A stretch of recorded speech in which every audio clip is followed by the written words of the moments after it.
This is the Hagmann and Hagmann Report for today. It is Wednesday, October 2nd, 2013. This is a live broadcast, unless, of course, you're listening to us via archive, then it's not.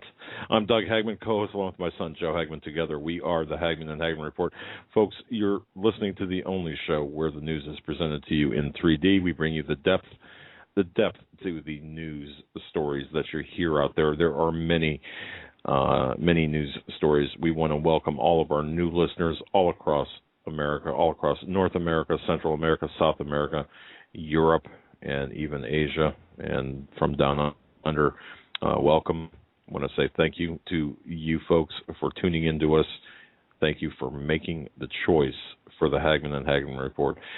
For the new listeners, we do broadcast live each and every weeknight from 8 to 11 p.m. Eastern Time. We're on the Internet. Our home base is HomelandSecurityUS.com. Now, for those of you who have visited HomelandSecurityUS.com today, or yesterday, the last 24 hours, we'll say, you've said, what, is Doug sleeping at the switch? Is he sleeping? Is my screen frozen? Hello, is there anyone there? It hasn't been updated. Well, folks, we are migrating to a larger server yet again to accommodate the load. And in the process, okay, it's slow updating. So here's what I just want to bring everyone's attention to. I have got a lot, and I mean a lot, of material and changes that we're going to be making in the next 48 to 70, this week. I'll just say this week. I just want to let everyone know, this HomelandSecurityUS.com will be the go-to website for news, information, analysis, original content, and verifiable information. And I just want to thank you in advance for your patience. Beginning tonight, I believe at midnight or thereabout Eastern Time, I'll be able to refresh and add content, which I haven't been able to do over the last 36 hours. But that said, please check in to HomelandSecurityUS.com, as well as CanadaFreePress.com. CanadaFreePress.com. Great people, great friends, great colleagues to the north. Fantastic website for news. Folks, again, both Joe and I want to thank you very much for joining us tonight. Thank you for your belief and for your trust in us as we walk through what we call a minefield of current events together. And Joe, before the hour, or before the program, during our program or our pre-programming meeting that we had here, he played me a sound clip of a pastor, and we're going to be getting into this.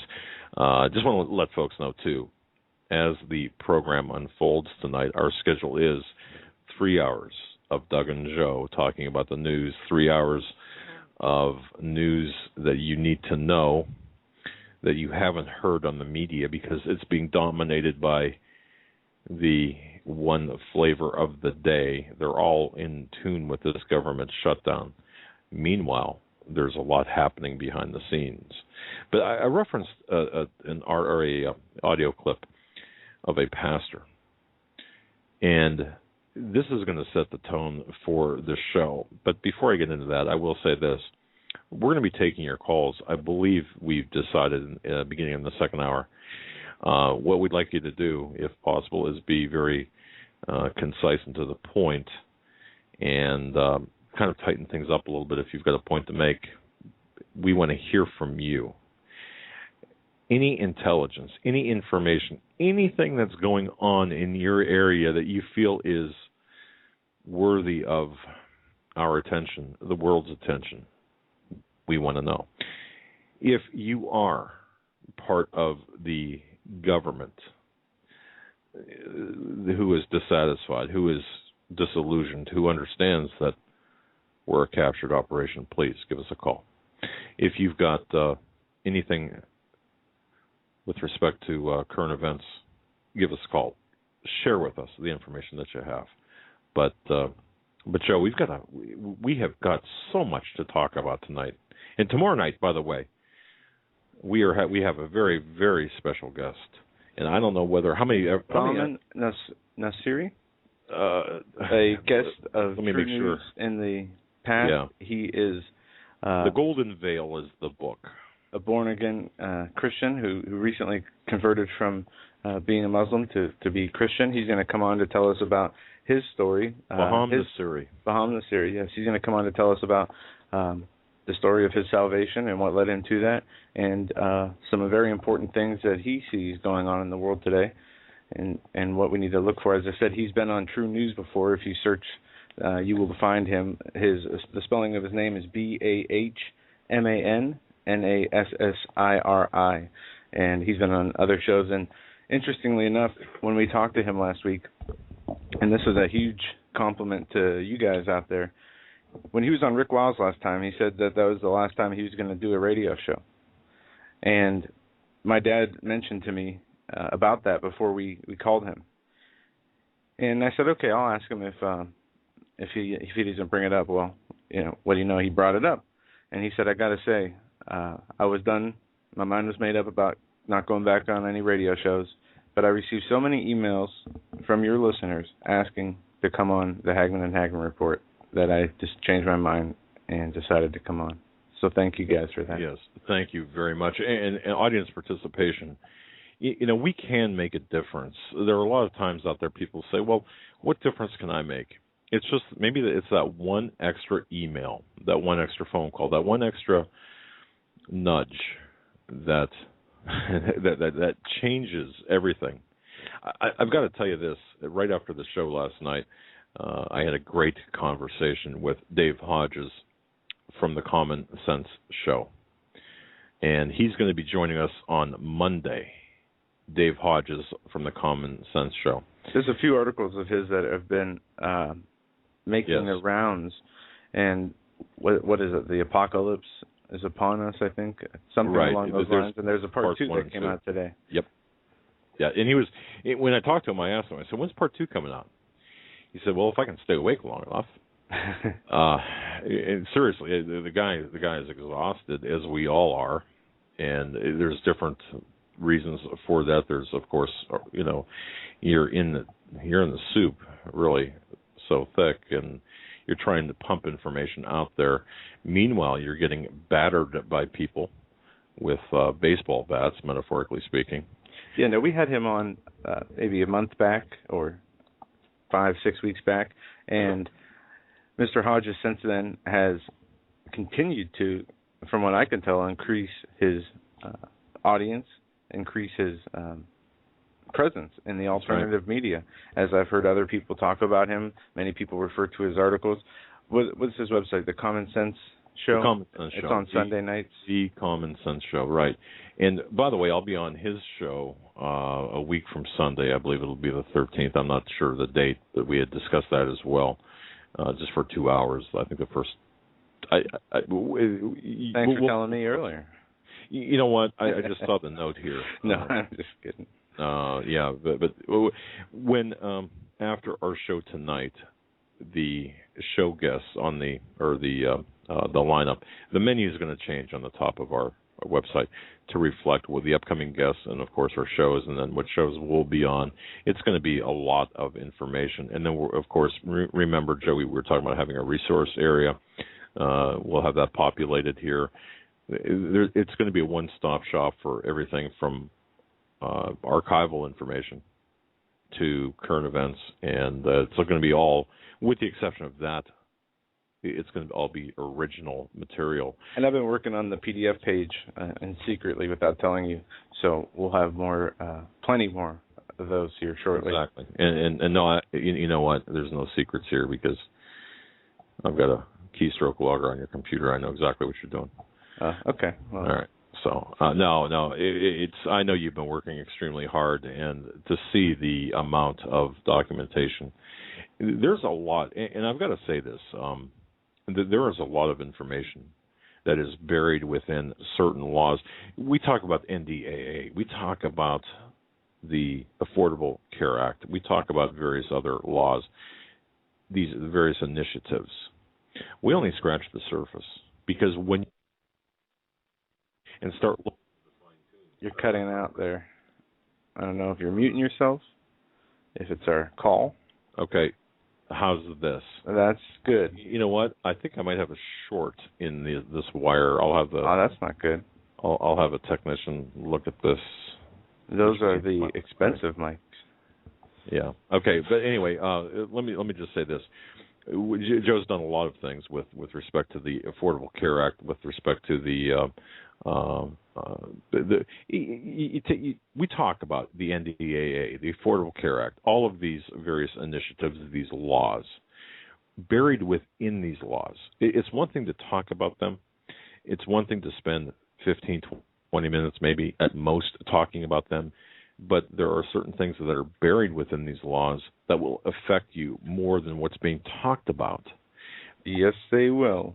And the things that you showed me, Joe, with respect to the Affordable Care Act and the RFID chip. Now people think that this is kind of some sublime and conspiratorial. Oh, it's not there. Remember the controversy behind the NDAA, where Section 1031 and 1032, it does apply to America, it doesn't apply to America, wait, you're wrong, no, you're right. Remember all that controversy about that?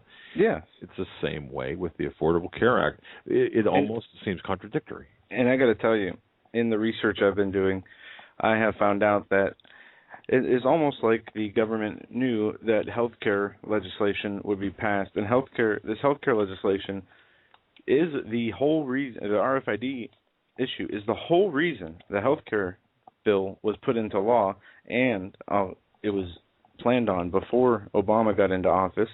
Even when Clinton was in office, there's a few executive orders that kind of set up the ability for certain types of rulemaking and scientific research to be done through different government agencies, the establishment of other government agencies. And then we have presidential memorandums and directives from Bush establishing, and this one's a national security presidential directive, which is on biometrics for identification and securing and screening to enhance national security. And what he says in his memorandum here is that they wanted to develop integrated screening capabilities to protect the nation against known and suspected terrorists. And he goes on to say that it is not just known and suspected terrorists. It pertains to people who could potentially pose a threat, not now, but sometime later in the future. People who may pose a threat to national security are the words that are used here in one sentence. They don't know this yet, but they also talk about behavior and cognitive scientific research. It says biometric. It refers to a biological and behavioral characteristic that can be used for automated recognition, including fingerprint, face, iris recognition. And then it says the word and there's nothing after it. But this is in this directive, National Security Presidential Directive 59, or Homeland Security Presidential Directive 24. And it establishes many things. It established the Science and Technology Council, Homeland Security Presidential Directive 6, integrated the use of screening information to protect against terrorism. The National Counterterrorism Center, through Executive Order 13-354, and Homeland Security Presidential Directive 11, let comprehensive terrorist-related screening procedures continue. It also started it says here that they want to, because of the war on terror, policy and strategy and the war on terror, information sharing guidelines were established. National strategy and combating terrorism in 06, 07, and 08 were set up, and national strategy for information sharing in 2008 with the United States and internationally through the United Nations. Well, so that's all before Obama. Boy. And it talks about here and also the preventative health care measures. And yes. That is a key word, preventative health care measures, and medical countermeasures. Those are key words while you're doing research on RFID. Well, you had said something, and folks, this is so important that we see the big picture on this. You had said something so important that this all began before Obama, and it did. Because, folks, here is what I have found that, and some of this is open source, some of this is not, meaning you can find some of this on the Internet, some of it you will not find on the Internet. Some was shared to me in confidence, shared to us, I should say, Joe and I, in confidence. And before you finish that thought, while I was doing my research, I came across documents, publications about RFID. Some of them, they wanted $1,200 for. And we're talking about PDFs like this, some 55-page PDFs. When you say they want $1,200, you mean to access and download? Yes. Just for that document specifically. Now, there was, okay, I don't want to talk about a school. It just drove me, I couldn't believe it. We did arrange to get one document that was extremely vital to our research that was in that class, okay? And I want to thank you because what is taking place now, and folks, you've got to understand this, they have a throttle. The government, the powers behind the government have control over this information, and they're controlling it in a number of ways. They're controlling it by classifying it. They're also controlling it through monetizing the access to it. Now, the classification, we cannot fight that unless we've got a whistleblower. The monetization, we can circumvent that, and there are no exemptions for media, as one would believe. There are no exceptions for media. So, pertaining to the purchase. In other words, for example, if you file an FOIA, a Freedom of Information Act or request under the FOIA law, you are exempt from having to pay if your media. If you fall into a certain category, you don't have to pay for the printing costs. Are those covered journalists? No. All right, well, anyway. So we were able to access one document in particular that was being shielded by a very high priced document. It was shielded behind this price tag in a manner that we were able to get at a reduced cost. And this is one of the areas too, folks, where your contributions help. And I'm not soliciting contributions now. I'm just saying that, people say, well, if you do receive, or ask if we do receive contributions, how do we spend it aside from paying for the electric and paying for airtime and all this? The casino. Yeah. Yeah. What do you mean, the stock market? No. No. This is exactly what we do with this. But you said something critical, and folks, this is kind of the keystone for what we're going to be talking about tonight, as well as this audio from this pastor. But this, we are truly a captured operation, and it goes back way before Obama. Obama is merely the front man. And let me reiterate this from last night. Pray for Obama. You don't want to see this man become a martyr, because once one achieves martyrdom status, just about everything that happens that he stands for will be instituted. Okay, before you continue, and yes, we should pray for Obama, and we should pray for all the authoritarianism and tyrannical people, but I want to say this before you finish your thought, so people will really understand this. We know that the Lord can work miracles beyond our comprehension. He is the most merciful God, the only God, obviously, but He is so merciful that He will give us second chances, third chances, 5 chances. He will work miracles in our lives, others' lives, and no situation is beyond.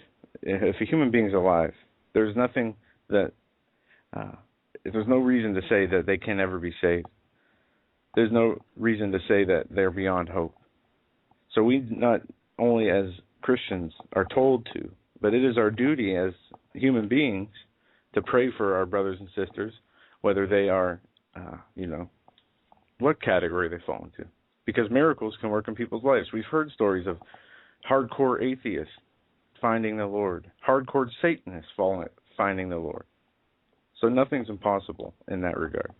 Exactly. And people ask, well, if the end is known in advance, as it is, we know how the story ends, then why bother? Well, the reason we bother is for the very reason I believe that, and in fact this was iterated by John B. Wells from Coast to Coast, we're making a difference.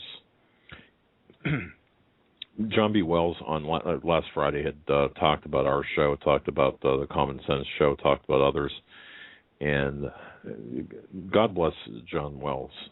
What a great guy. But he said that, look, the alternative media, which is us, well, we're making a difference. We're pushing the itinerary back.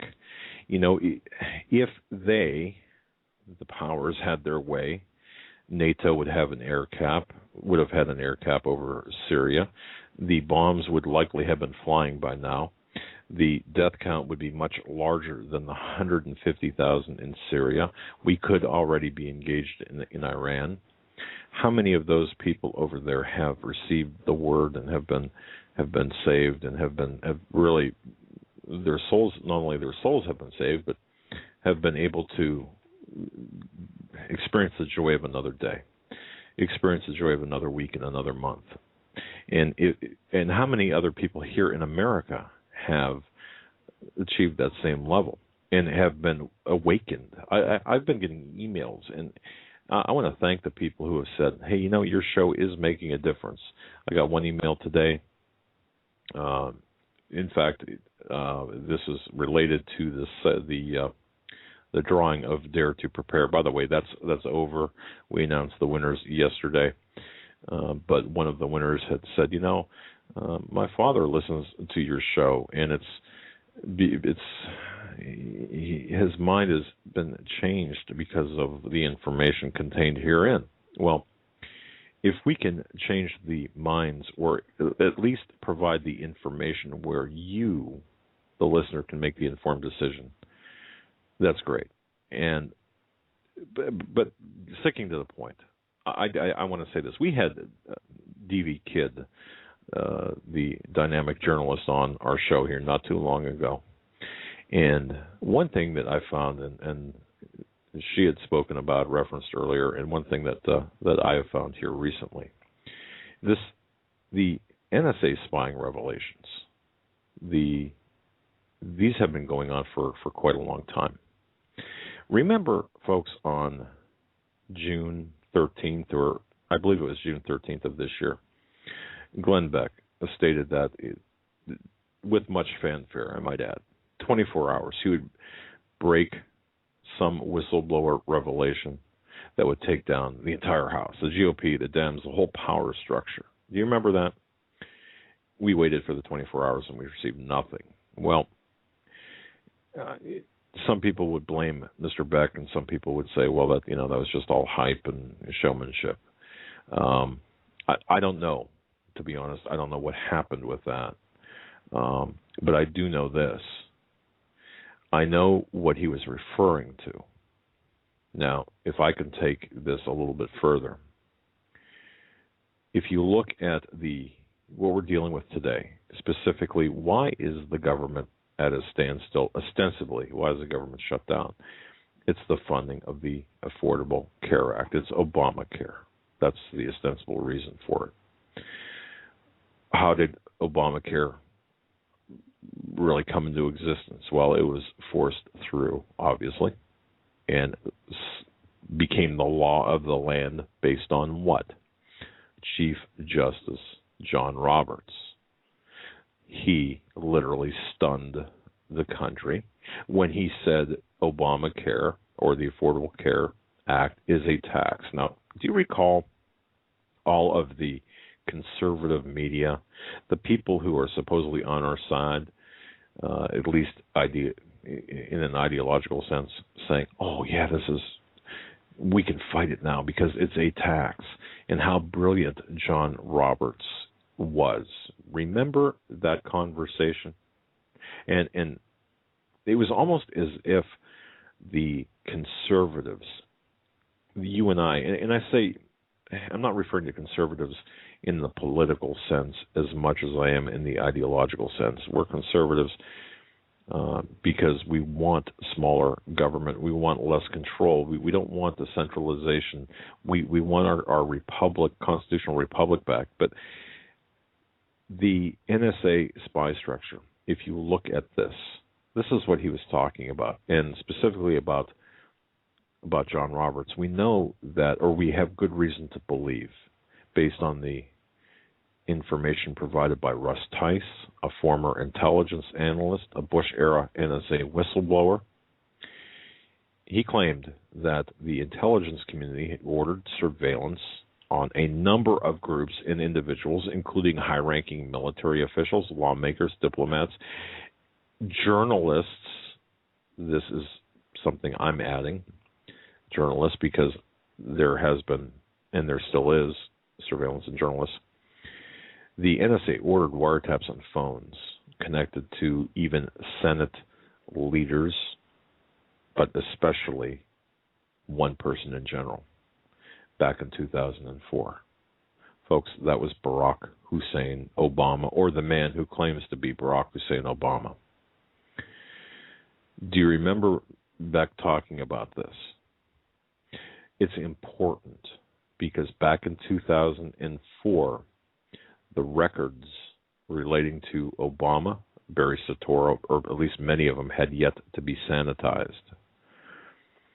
There are records floating around, documents floating around out there about Obama pre-sanitization. Now, Russ Tice, I believe, has some, or at least had seen some documentation. But the reason I'm mentioning this, please don't fall into this trap of thinking that this all began with Obama. This began in earnest with respect to the most elite surveillance part of things under George Herbert Walker Bush. It even began during Bush's vice presidential tenure. Recall when Ronald Reagan was shot in front of the Washington Hilton. Vice President George Herbert Walker Bush was the vice president. Everyone focused on the statement made at the time. I'm trying to think of the name. Oh, I'm in charge. Forgive me, it's a senior moment here. Whoever said that, I'm in charge. Remember that dust-up where we had the military officer in the White House saying, "I'm in charge now," and the entire media focused on that. What they didn't focus on were the actions of George Herbert Walker Bush at the time. George Herbert Walker Bush was literally a heartbeat away, seconds away, maybe minutes away from becoming president at the time of that shooting. That shooting was important because of the circumstances. If you look at the show at Hinckley, if you look at the various players, and I'm going to be issuing a report on this as well, a written report, but if you look at the players, that's a critical time in history where George Herbert Walker Bush played an important role in the government at that time with the NSA, with the spying apparatus. It was during that time period where the infrastructure was built. The spying of senators, people in power, and even candidates for office was not only built, but built in such a way where the powers behind the powers actually knew in advance of all of the candidates, knew everything about what the journalists were going to print. That's when things changed extensively. It was under the Reagan administration, but not because of Reagan, because of George Herbert Walker Bush. This is based on my research, based on information I received from a couple of inside sources as well, and you can even find interviews from Russell Tice and Sybil Edmonds about this. The intelligence community took on an entirely different, more aggressive surveillance action at that point. I have no doubt in my mind, based on information that I've done, and in fact, Joe even has the research as well, that John Roberts was blackmailed, but not for the reasons we are being told. There's something much deeper, much darker to that blackmail. And I'm not going to go beyond that, but don't think it's because of a couple of children. Yeah. Okay. And with that, we're going to go play this audio right now. Let's do that. This audio is Pastor Rick Joyner. Many of you might be familiar with him. I have not listened to what he has said in the past, but my dad kind of calmed me down and explained it in a different way that this person might be looking at it. But listen to what he says specifically at the end. We need to talk. There's no way our republic can last much longer. It may not last through Obama's second term. There are a lot of people that feel that it can't. There are forces at work right now seeking to undermine and to destroy the republic. There's almost a glib and almost a joyful disregard of the Constitution, a belittling of the Constitution. We can't make it without that. That's our foundation, our moorings. We're headed for serious tyranny. I think we've been used in some wonderful and powerful ways by God. We've been one of the most generous nations in history. We've done so much good, and that's why I appeal to the Lord. Don't let us be totally destroyed. Please raise up those who will save us. And as I've started telling friends for a long time, that no election is going to get the right person in there that can restore us, because the system is so broken, so undermined right now, the whole system. I believe our only hope is a military takeover, martial law.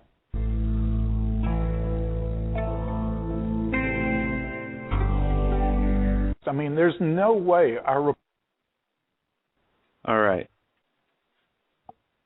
Now, I hope you all are paying attention and heard what he said at the end there.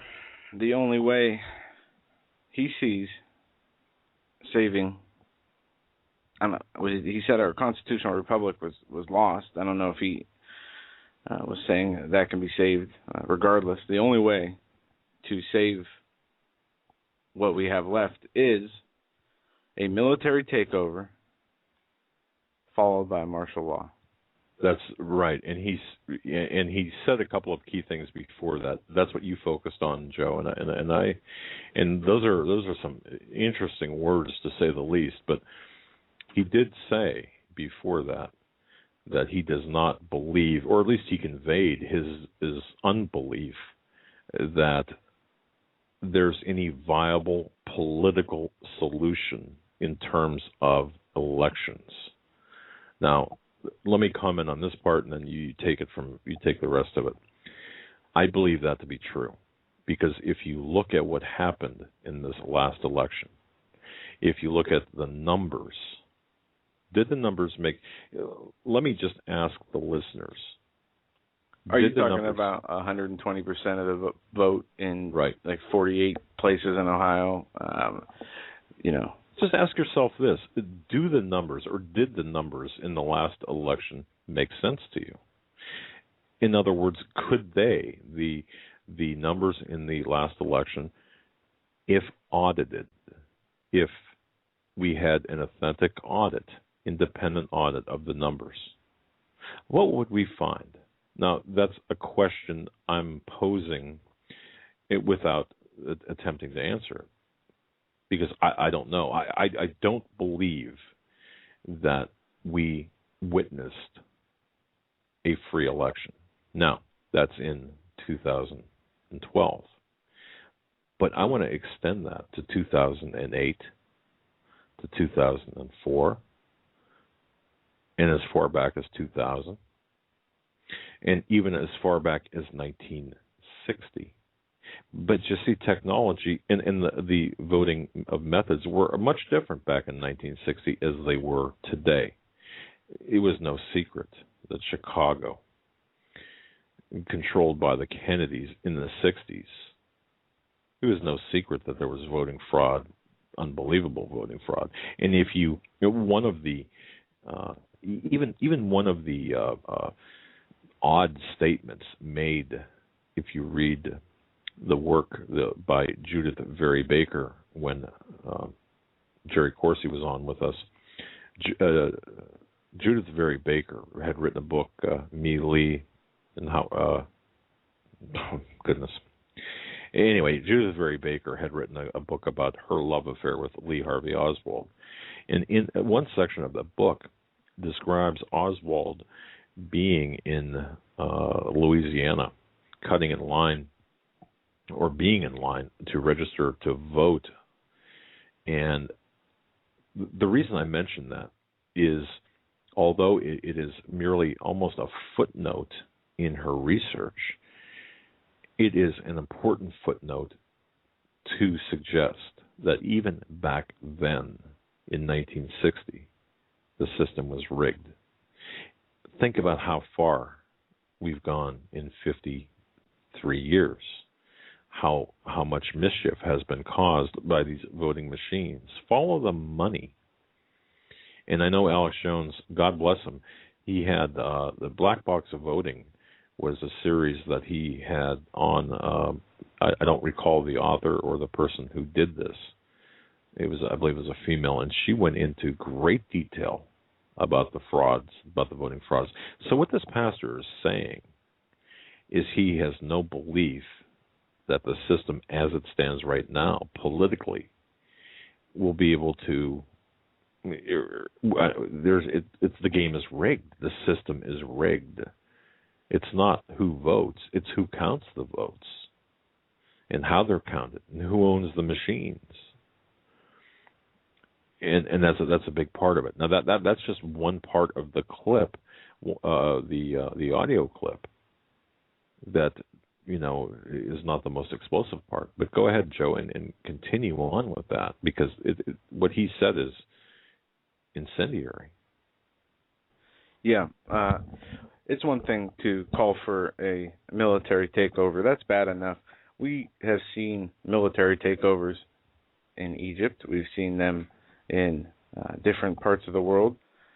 They are not pretty. But to call for martial law to be implemented, to say the only way to save a republic is to invoke tyranny, I mean, it is absolutely, I don't want to say idiotic, that's not the right word. It is dangerous to see people calling for tyranny, for the suspension of our constitutional freedoms, to restore freedom. It is crazy. It's like saying we're going to re-implement slavery for everybody to make sure you're free. It makes no sense. And for a pastor to feel that a military takeover is our only hope and martial law to restore America, then that is a problem. We as a people have the duty, not the military. The military is welcome to be part of that. But we as a people have, as the Declaration of Independent States, when the government becomes abusive and all measures of civil discourse are then unable to rectify the problem, then it is not it is not our right, but our duty to restore the constitutional form of government. Now, that doesn't mean we need to have a military or a military-style takeover. That doesn't mean we need to suspend the rights of American citizens in the meantime. And to add insult to injury with other people who are speaking out about this, there was a tweet put out by the New Republic yesterday. Said, when faced with an bullheaded government body, Yeltsin did this. And it shows a picture of in Russia, the parliamentary building, where, what is he, President Yeltsin, Prime Minister Yeltsin, previous president of Russia, prime minister, or doesn't matter, Yeltsin. You know what he? You remember what he did? The quote was, "When faced with a bullheaded government body, Yeltsin did this." And what he did here was fire a tank into the parliament, as the representatives did not agree with him. He killed many people. It goes on to say that. Well, in the context, though, of a military coup here in this country, you see, folks, Pastor Joyner, and I'm sure his intent was admirable, but when you're advocating for martial law, what are you seriously advocating? What are you asking for? Now, I can understand where. In fact, I received a book I received a book in the mail, and to the person who sent me the book, I apologize. The author sent me the book, but it was about someone being installed in power and then declaring martial law and cleaning up the government, and for all to all end well, and then returning power back to the people. It went well. Okay, so that's kind of the intent, I believe, Pastor Joyner was going for. Now, it sounds good on paper, but the blood would still run pretty deep in the streets, in my view. Now, the New Republic wrote this yesterday. Julia Ioffe. What does a president in a presidential constitutional republic do when faced with a bullheaded faction among his people's representatives? Well, Boris Yeltsin, Russia's first democratically elected president, was once faced with a similar situation exactly 20 years ago in October 1993. The parliament, then called the Supreme Soviet, was increasingly against Yeltsin's neoliberal economic reforms. On one hand, these reforms freed up the old Soviet command economy. On the other, they drove the country into chaos and violence and left tens of millions impoverished, their savings nullified by skyrocketing inflation. The parliament, dominated by old Soviet conservatives, was increasingly against these reforms and refused to conform to Yeltsin's key economic advisor. Yeltsin held a national referendum, sort of national vote of confidence, which he had won, and used it as a justification for what he did next. Almost exactly 20 years ago, he dissolved the parliament. The vice president, speaker of the parliament, the vice president and the speaker of the parliament dissolved Yeltsin's presidency and held up their supporters in the parliament headquarters known as the White House. Yeltsin then did this, and it shows a picture of a tank that fired into their parliamentary building, and it killed, I want to say, hundreds of people, I read last night. It does not go on to say the damage that was done in this article, as it is kind of promoting it in a way. And Chris Hughes criticized advocacy journalism. This is he said that what they're engaging in here is this dark money, left-leaning donors called the Democracy Alliance told the Generation Progress audience that the New Republic does not encourage or not engage in advocacy journalism. We don't think about what we do at all as advocacy journalism. He said not to mention that the Alliance funds progressive advocacy journalism by providing money to Think Progress and Media Matters. But he was criticizing them for what they put out here. He says because you don't agree, you don't go call to violence. The pages will strive to be free from party ideology or partisan bias, although it showcase passionate writing and will continue to wrestle with the primary questions about our society. So the purpose is not simply to tell stories, but always to ask why these stories matter, and they're reporting back to their readers. And he's trying to shed light on... does it... Because this story was reported, as I read it, the two Russians walk into a parliamentary crisis, right? And it goes through the history, and it says Yeltsin called a vote and justified his actions to do this, and then it shows a picture, and it does not give a... But you're relating this back in the context of the statement by Pastor Joyner, who, by the way, I found out, thank you, Barbara, saying that Rick Joyner is a good friend of General Boykin. Okay. I'll look to see if he further explains what he was getting at by that. But that's the context in which you're referencing this in the larger sense, I believe. Right, because there's on top of this, and if people didn't understand because I didn't present it too well, this New Republic article, there are people who are saying, well, Obama, assert your authority as dictator and take over. Exactly. We need authoritarian leadership in our country now, is what they're calling for. And this is what the perfect crisis. I mean, look at what they've done. And I was thinking about this.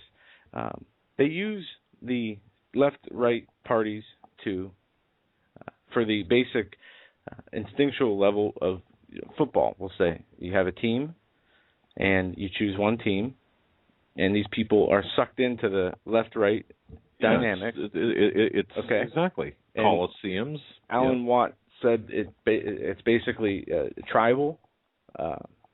Like when and I've heard Alex+Jones describe it as a circus. When the Emperor of Rome would have too much political pressure, he would call for Christians to be fed to the lions in the Colosseum and have gladiator fights as a distraction.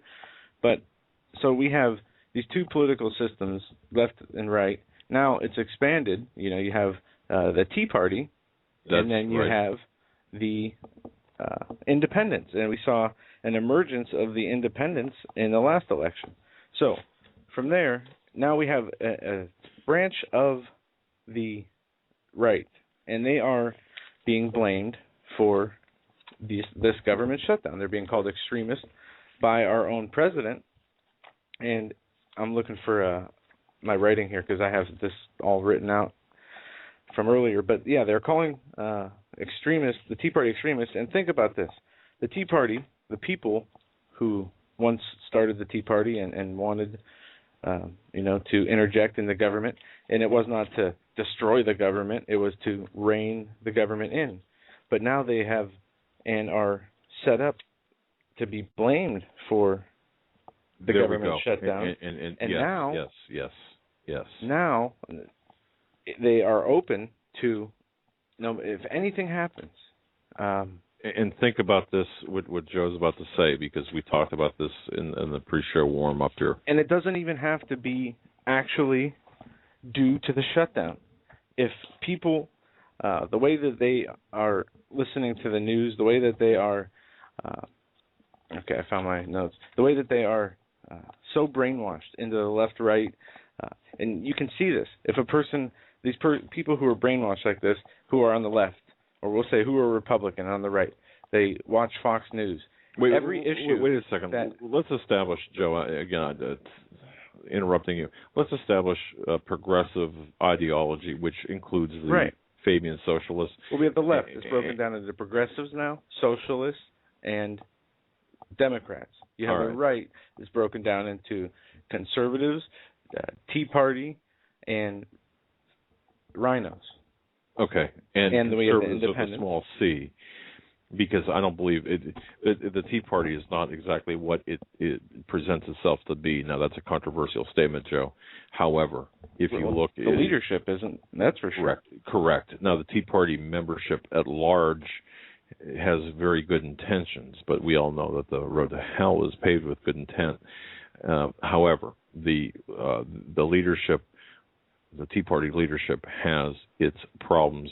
Conservatives, under the cloak of the Republicans, if you still want to refer to that archaic term, are not conservatives. But go on with your... And this is going to speak to something bigger here, because this is a spiritual deception and a moral deception, these political parties. So you have these different factions on both the right and the left.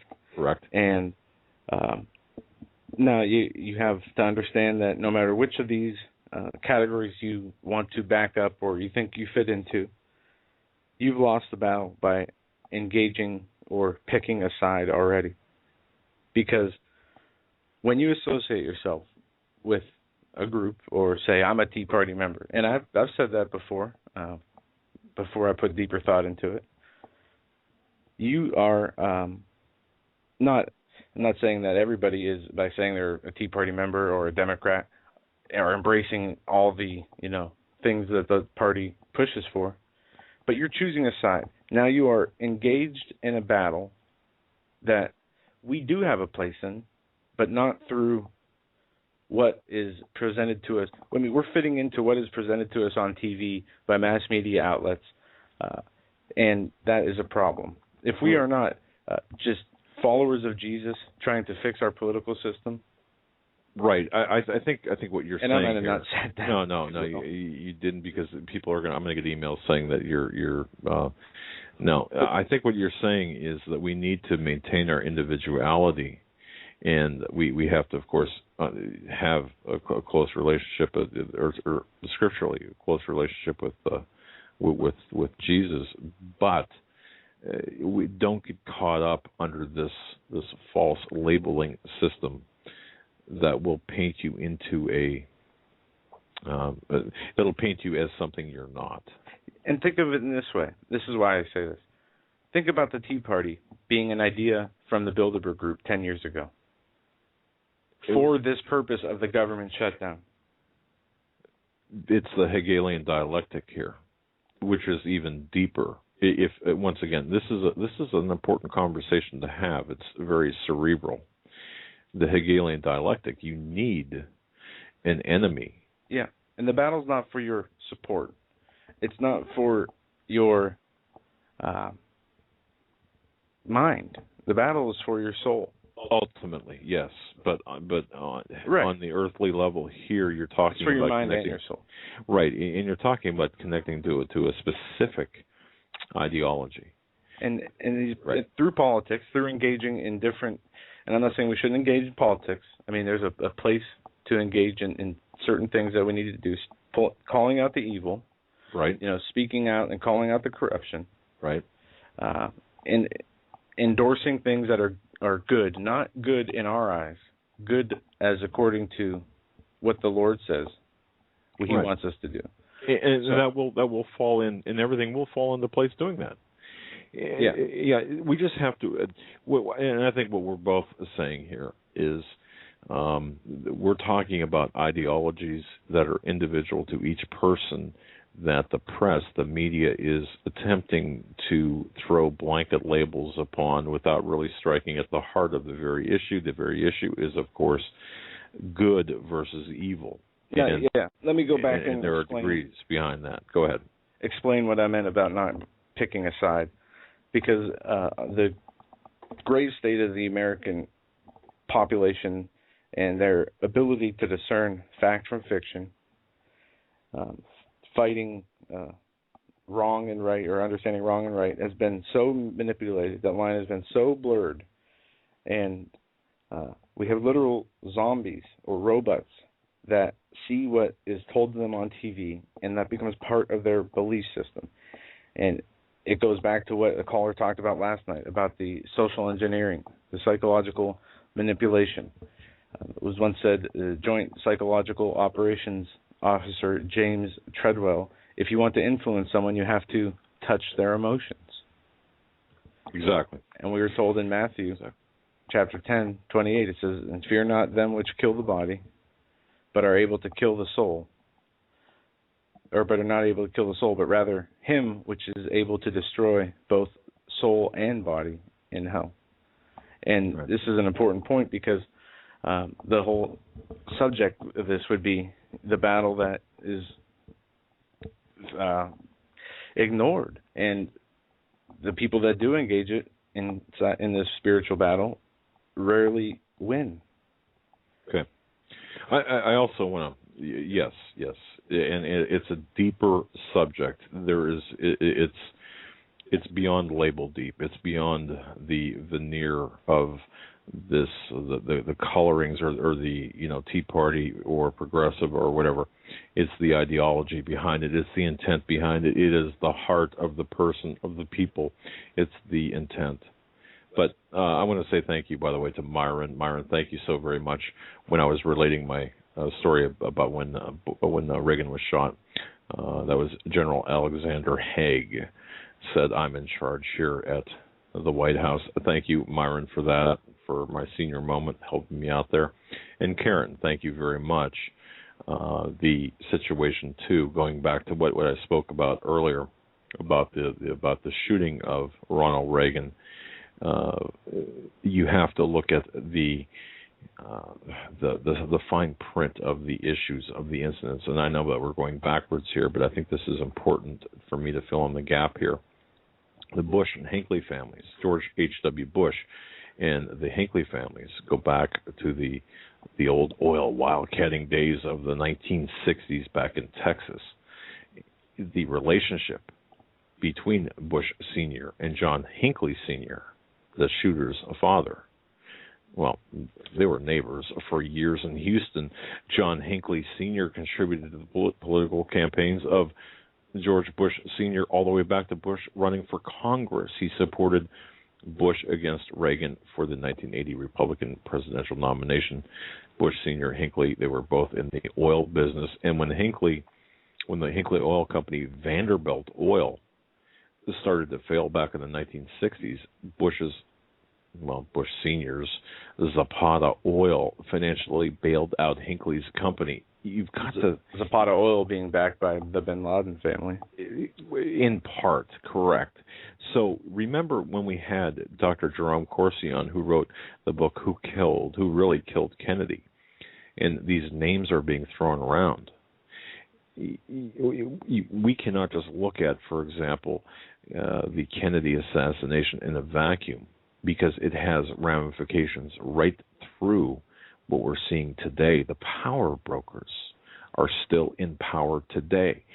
There are authors out there who say, well, the Clintons are still in power. No, it's bigger than that. It is bigger than that. Yeah, and one thing I wanted to say, the last thing about what Rick Joyner said, forget how he talked about taken over by martial law and military takeover. What good is freedom if we have an immoral population? Well, freedom is necessary for morality.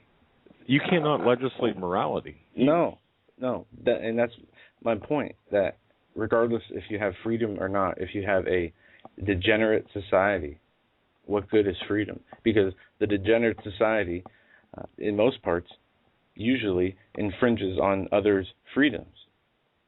Well, right. We have the owner. And folks, I don't know if you've heard this. I believe this did appear in the USA Today.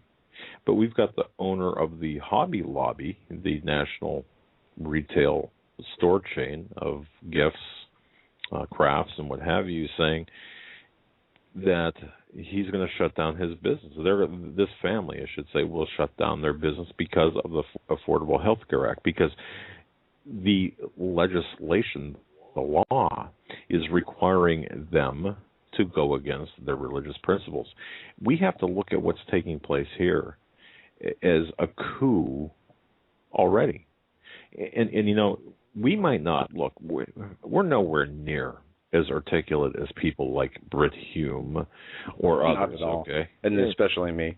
But when you look at it, ladies and gentlemen, and Britt Hume's got his place on Fox and Friends on Sunday morning. Of course, he's the go-to man that has all of the articulated answers. But when you look at what's going on, it's the truth that matters. It's the truth behind the statements. You see, but everyone dances around the truth. No one addresses it directly. This is everything that we're seeing today. Forget about the government shutdown for a moment. What we're seeing today is it has everything to do with the enforcement of tyranny. The enforcement of tyranny. Think about that. And it is done through the agenda, the New World Order satanic agenda, which has went from subtly lurking in the shadows to now it is in the full-fledged, it is open. They hide nothing, actually. They promote it. And this evil is not something that everybody is embracing. There are people who are standing up against it, but those who are remaining silent or ignorant, willfully blind to this evil, are just as much in support of it as the people who are openly engaged in it because of their indifference. And Joe, when we come back, I just want to say this. There is a situation, folks, you've got to pay attention to, because it's the spirit behind this one situation. And folks who are listening, think about this during the break. There's one situation. The spirit behind this is what could possibly carry us through that the people in power were not expecting. And with that, we're up against the top of the hour break. We're going to take that break now. When we come back, we're going to take your phone calls throughout the rest of the broadcast, as well as cover the news that we need to get into, some of which is important. We have news on Obamacare and the problems that they have seen in the last, 24 hours? Maybe some of which is important. Everything we cover, I think. Well, is no, important. there's some news here that not fluff. I know. I'm just.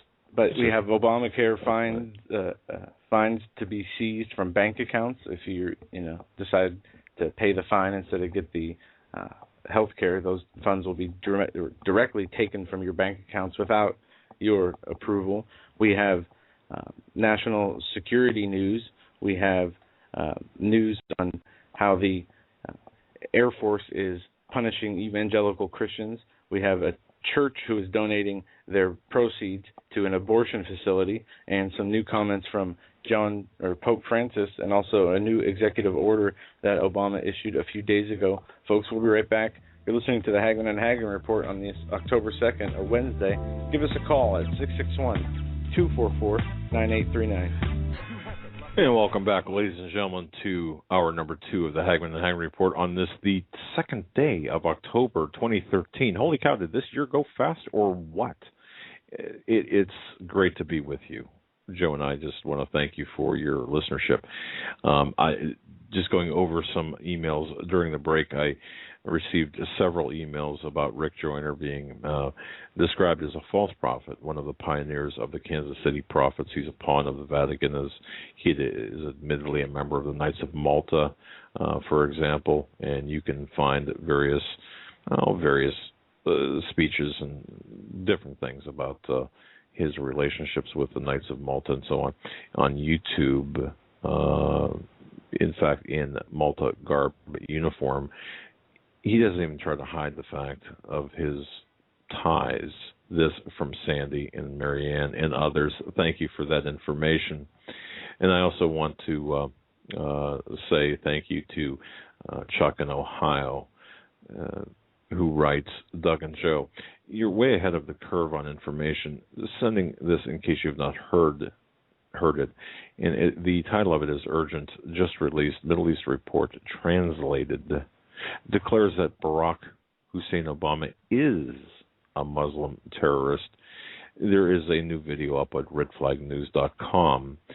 And, of course, he is in the White House. He is a Muslim operative, a terrorist. Folks, you've got to understand what's going on here. Islam is it is not a religion, but a political system that's being disguised as a religion.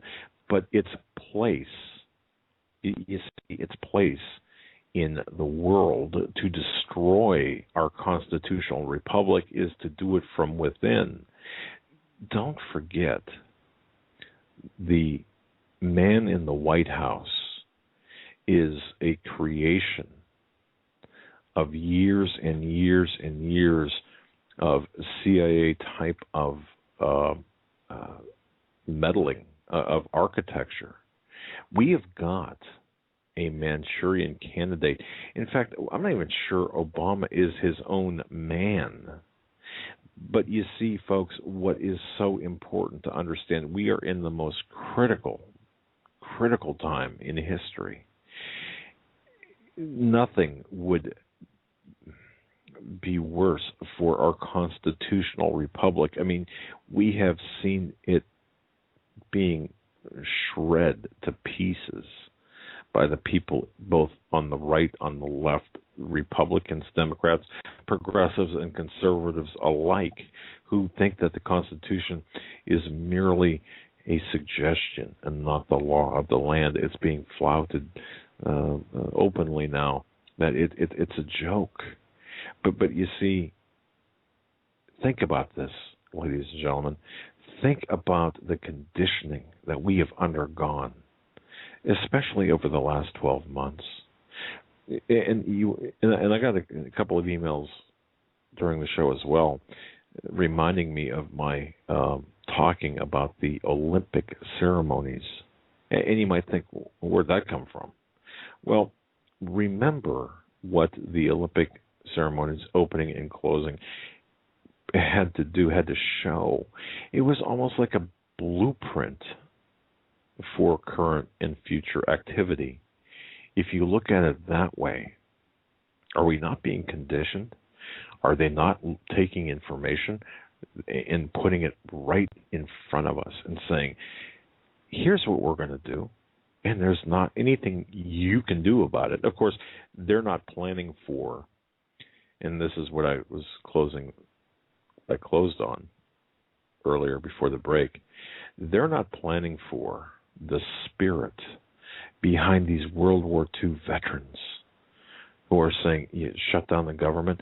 Since when, ladies and gentlemen, have you seen in a government shutdown, the last one being 17 years ago, and then, of course, the numerous shutdowns before that, even for a couple of days, when open-air memorials like the Lincoln Memorial and the Vietnam Wall, I've got a lot of friends who are Vietnam vets, and I've stood next to many who have sketched the names of their fallen comrades on paper as their tears were falling into the ground, and I have to believe that the ground underneath the memorial of the Vietnam Veterans Memorial is pretty salty from the tears of the veterans. But you've got a group of veterans who are wheelchair bound. They are aged. They are infirmed.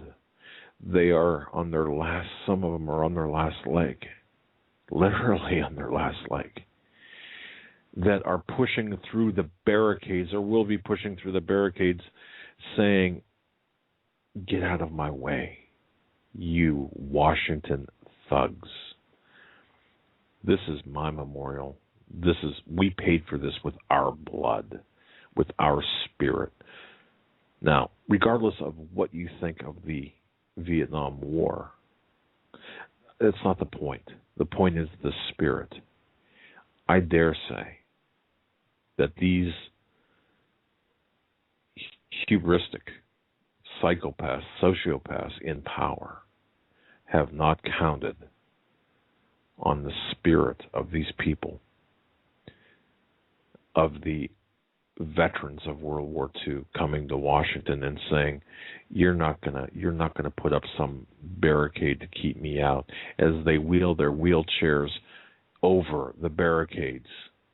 Folks, that's the spirit in which we all need to garner within ourselves. Many people talk about World War II, the last greatest generation, the Great Generation. But I dare say, those people, don't discount them. The bikers who are rolling thunder into Washington, D.C., who served in Vietnam or who are related to those serving in Vietnam, the spirit behind them. You want to get something done, or you want to shut something down, or you want to send a message. If you've ever been to Washington, D.C. on the street corner during Rolling Thunder on Memorial Day, you'll get the message. And I want to thank the listeners, too, who have sent to us the various articles about the shutdown coming with the truckers and the bikers. This is going to happen in October. We're going to have more on that later, but on different programs. But I'll tell you this, I'm fully behind this, and sending a message is, this act of civil disobedience is, in fact, what is needed. Without it, it goes directly to revolution. Okay, I want to interrupt you real quick. The civil disobedience is fine, but I don't know if you're familiar with this, Larry from Buffalo. I want to thank you. You sent me this yesterday. from Anonymous put out this warning on November 5th, which you haven't seen yet, Dad, and I'll send it to you. But they also put a video out with it, and with this civil disobedience, it's like the video they put out is an animation, and it's almost like the end of the movie Fight Club, where they're standing there talking about November 5th, and then they show buildings blowing up, and how new leadership is going to come, and it's going to have to be gunpowder and bullets. That's not civil disobedience. That's incivility. I missed the first part of what you were saying, so I know you weren't talking about it. No. What I'm saying is the spirit is alive and well.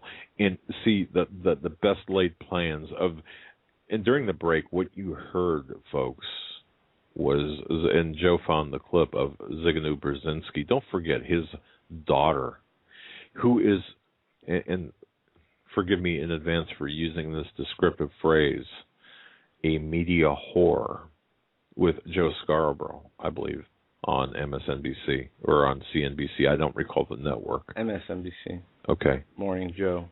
His daughter. Think about what Zygmunt Brzezinski had said in that audio clip, where it's much easier to kill 1 million than to control 1 million. Let me ask you. This is because but earlier who thinks times, like that? Who thinks like that? Eugenicists, Satanists. Really? He said in earlier times it was easier to control 1 million people. Today it is infinitely easier to kill 1 million people due to the global political awakening that is across the world. Now, when we talk about veiled messages and speeches and things, was that the message he was giving? It could be, maybe it was, maybe it wasn't, but still very alarming, to say the least. And that clip's kind of old, but for people who might be new, it never loses its value, as you can see how these people think. We're going to take a quick call, and then we're going to hit some news in between these calls. We're going to go to area code 918 first. Thanks for calling in. What is on your mind tonight? Hey, Doug and Joe, this is Todd in Tulsa. How are you? Hi, Todd. Very well, thanks. I don't know if you guys hear me. I feel like I'm breaking up a little bit. Yeah. You are. These cell phones are something to behold today. Go ahead. Yeah. So I just wanted to call in because I share both of your views. I listened to that pastor's comments last night, and I had several thoughts on it. And as a veteran, I guess maybe I look at it a little bit differently. So I wanted to kind of set the stage of my thought by thinking about where we are. And last time I talked to you guys, I read you guys a prayer out of No Atheists in Foxholes. I was reading that the other night, and I ran across something that just seemed very fitting when this government shutdown kind of came into play, and then it became even more profound, with the events of the veterans at the memorial. And so, granted, I realize this is 226 years ago, but in 1787, Benjamin Franklin spoke to the Constitutional Congress, and he said, in the beginning of this contest with Great Britain, when we were sensible of danger, we had daily prayers in room for divine protection. Our prayers, sir, were heard, and they were graciously answered. Have we now forgotten that powerful friend, or do we imagine that we no longer? Yeah. We gotta stop you, man. You are breaking up to the point where we cannot really understand what you're saying. No problem. I'll try to what we'll do is, if you can hang up, and we'll take another call, and then we'll come back to you if you call back. Very good. All right, bye-bye. All right, thanks. Yeah, don't know what's up with that. Don't know. Hopefully it's not a custom problem. Yeah, exactly. Exactly. Now we had. I do have to say this. We received a notice that, in fact, it's interesting. After Stan had got off the air, we received a notice that solar activity has been affecting the satellite signals of our broadcast. Say what you will. It was just interesting that we would actually be told that. I don't know if that's true or to what extent the solar activity is actually affecting our signal quality. Go figure. After everything else, we've got to contend with the sun. Go on, Joe. I'm getting reports that it was breaking up we were breaking up bad. And I'm just trying to figure out, is it better now, ladies and gentlemen? Good to go? Okay. Yeah, so that was Todd's call. That was breaking us up. Right. And we will get back to him. One piece of news I want to hit here is the United States Army and Intelligence says a shutdown already damaging national security. James Clapper, the director of the National Intelligence, and Ray Odierno, the Army's chief of staff, has both decried the impact of the government shutdown. Clapper has called employees unpaid furloughs a recruitment dreamland for foreign spy agencies. He says, I've never seen anything like this. In my view, I think this is the top of the sequestration cuts, seriously damages the safety and security of the nation. The DNI told Senate Judiciary Committee hearing that was intended as a discussion of NSA surveillance powers. And this dreamland of foreign intelligence services to recruit, particularly as our employees already, many of whom subject to furloughs driven by sequestrations, are going to have, I believe, even greater financial challenges. And it's saying it's impacting significantly their day-to-day operations of the U.S. Army, and this is the first government shutdown since 1996. But with all honesty here, I mean, is this just more propaganda? Is this just more fanning the flames of social discord through this government shutdown by saying, the National Security Agency can't do its job? What job is that? Is that the job where they have now been caught illegally tracking U.S. cell phone locations? Is this where they're spying on their husbands and wives to figure out who they're communicating with? Is this the part of the NSA that is illegally gathering all the information, metadata, mapping out locations of people and where they are and what their daily habits are? Because that part of government we don't need funded. But to say that it's affecting the ability of the national security, or affecting national security so much that foreign spies are can run wild, and that's crazy. The NSA is still active. Obviously. Yeah, they'll never shut down. No, because it is critical. It is mission critical according to the government budget office, where they've got to be funded constantly. Even to the extent, by the way, in case you haven't seen this, police are now recording tailgaters at football games under the DHS-sponsored Urban Areas Security Initiative. So, folks, if you go to a college game, now I've gone to several Notre Dame games in my life. I've been to Notre Dame, been to the campus, and you have a tailgate, a party. They are now using high-end technology to conduct surveillance on people attending or people conducting tailgating parties. I saw that. And here's the other thing that people need to know that I think is extremely important. They're monitoring, buffalo wing consumption. Yeah, exactly. Any type of, regardless, any type of event that you go to, for example, protest event, any protest event. I guess football would be a protest. You're protesting the other, not liking the other team. Right. Well, if, for example, you go to a pro-Second Amendment rally, let's just use that as an example, you can rest assured that you are under surveillance. Facial recognition software is being used. There are numerous things that are taking place. If you are, for example, if you're in the center city, the city park, the federal buildings, the surveillance is being conducted from federal buildings. Surveillance is being conducted from members within the crowd disguised as protesters.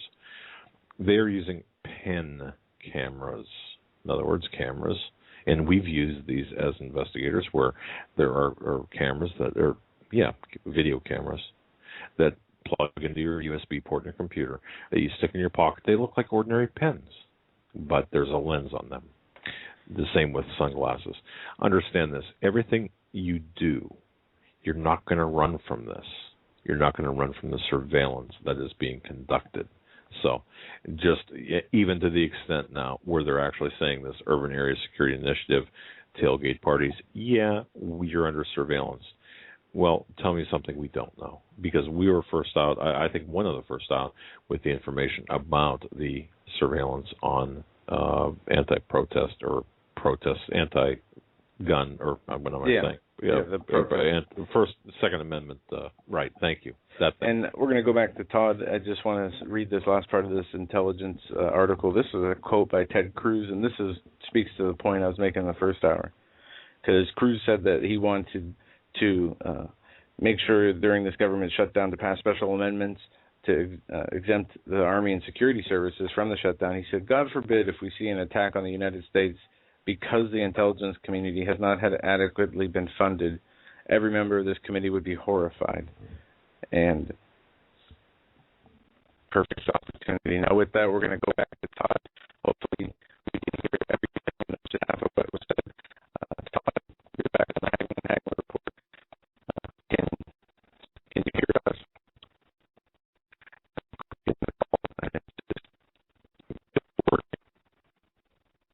Todd,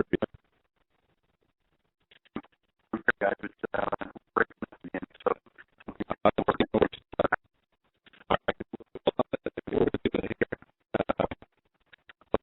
Yep. I'll try to relate my feedback.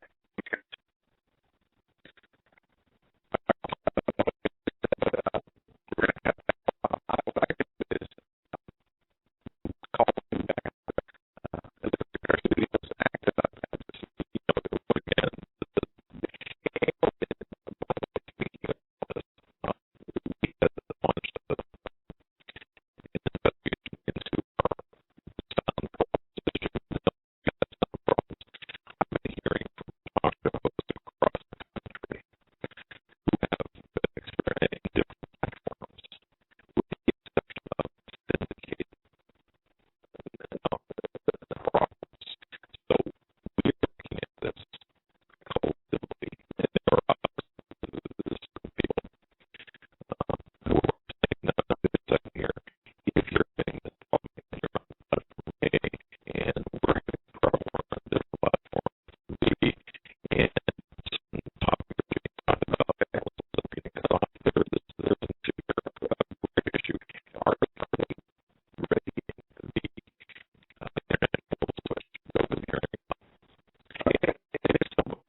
Exchanges are live, the process of choosing what's right for you might seem a little overwhelming. And with millions of people possibly logging on, it could take longer to get where you want to go. Maryland's marketplace announced a 4-hour delay right after it opened. I wanted to know what the process was like. So this morning, I tested it out at healthcare.gov, and here's what happened. This is the beginning of the login process. I'm creating an account, and it's pretty much like it would be for any other website. It's asking for name, email address, user ID. It says step 1 of 3, so I'll then start to input more information. So I was sent an activation link to my personal email account. I clicked on it, and now I'm going to proceed with setting up my account. So now that I have an account, it's asking me about myself. So this is step 2, filling out personal information about me and my family before I get to the final step of choosing a plan. I keep getting this error page. It won't let me progress past it won't let me progress past verifying personal information. So I'm going to call the help number now and see what they have to say.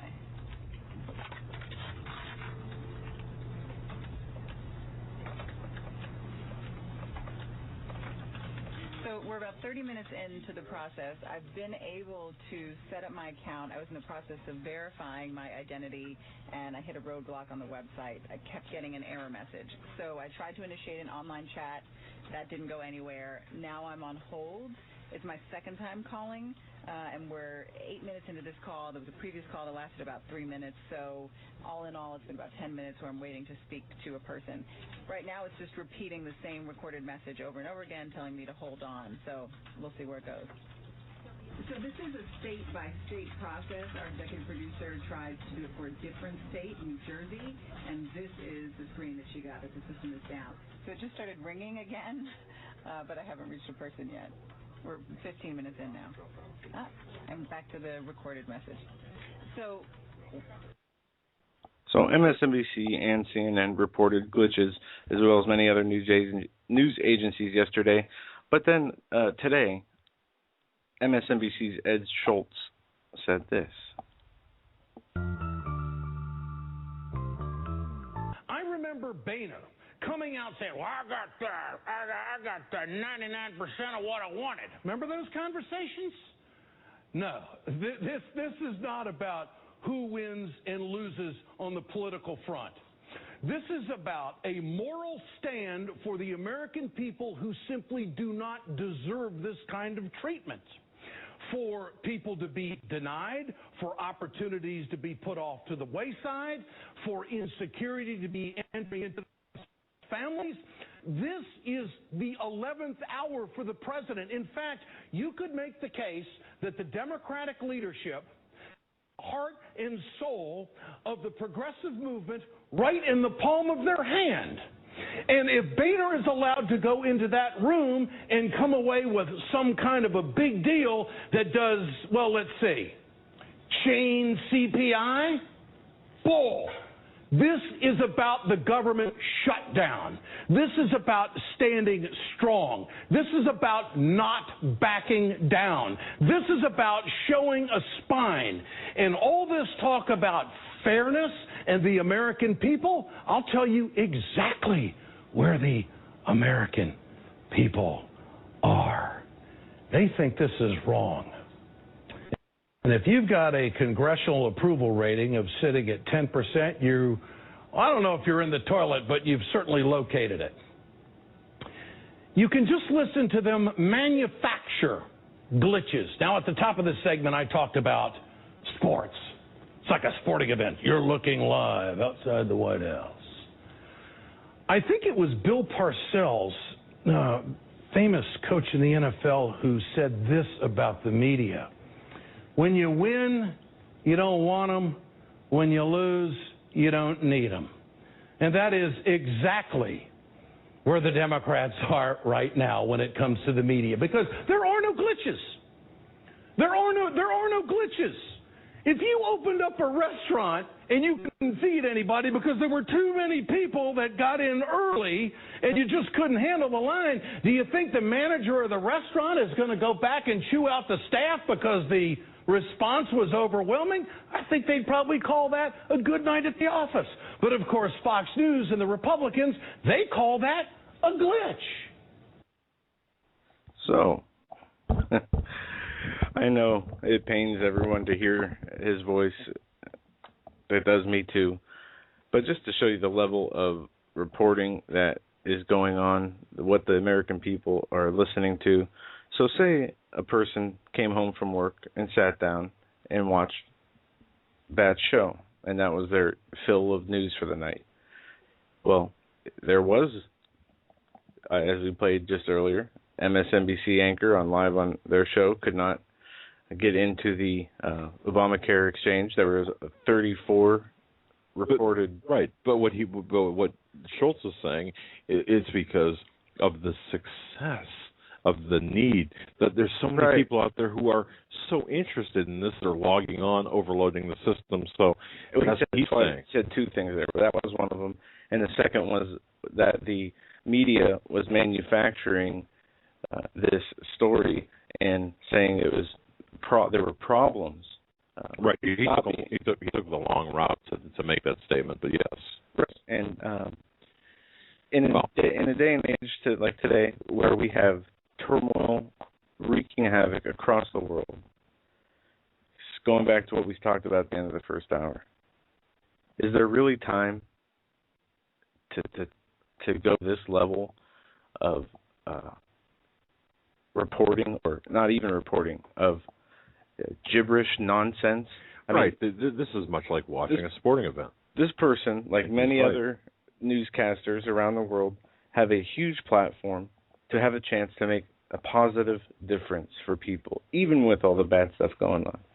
But instead, and this is why they are in these positions, is they don't make that difference for good. They take the road that they're told to go down, which is reading off of their teleprompters, to bring that division, to bring the hate, to play off the emotions of fear and anxiety and anger of the people and make it worse, creating more chaos, creating more division, and like what you said, to create a culture that would be, we would say, perfect for taking out or having something done, and if it was done, for that maximum yield or maximum chaos to happen. Right. Now, one thing, Joe, let me just interrupt here and lay the foundation of what we're going to be getting into about this, because the Affordable Care Act is making the news, is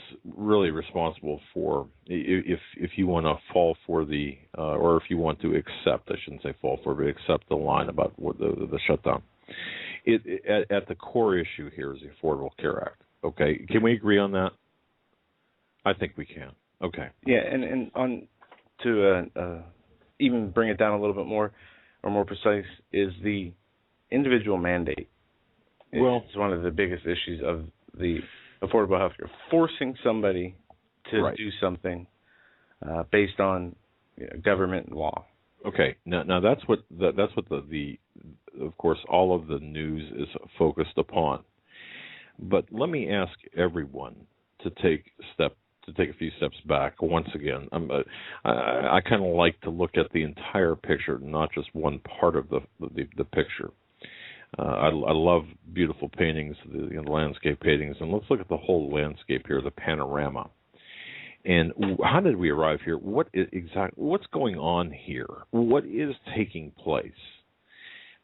Not the snafus necessarily with the system, not the individual mandates, although that's part of it, not the small issues or the components thereof, but the landscape. If you look at our history, the Industrial Revolution, it established the economic, the political, the military supremacy of the Western nations, including the United States. The ability of European nations, for example, and the United States to generate power from, water, steam, petroleum. It really drove that industrialization that gave rise to, for example, the steel industry back in the day and the automobile industry. This is when we were building things. So think about America, and even to a lesser extent Europe, but think about America when we actually produced a product or products. More recently, we've become our economy gave way to the digital economy, okay, and with information now becoming a leading commodity. So what we're looking at is we are brokering information.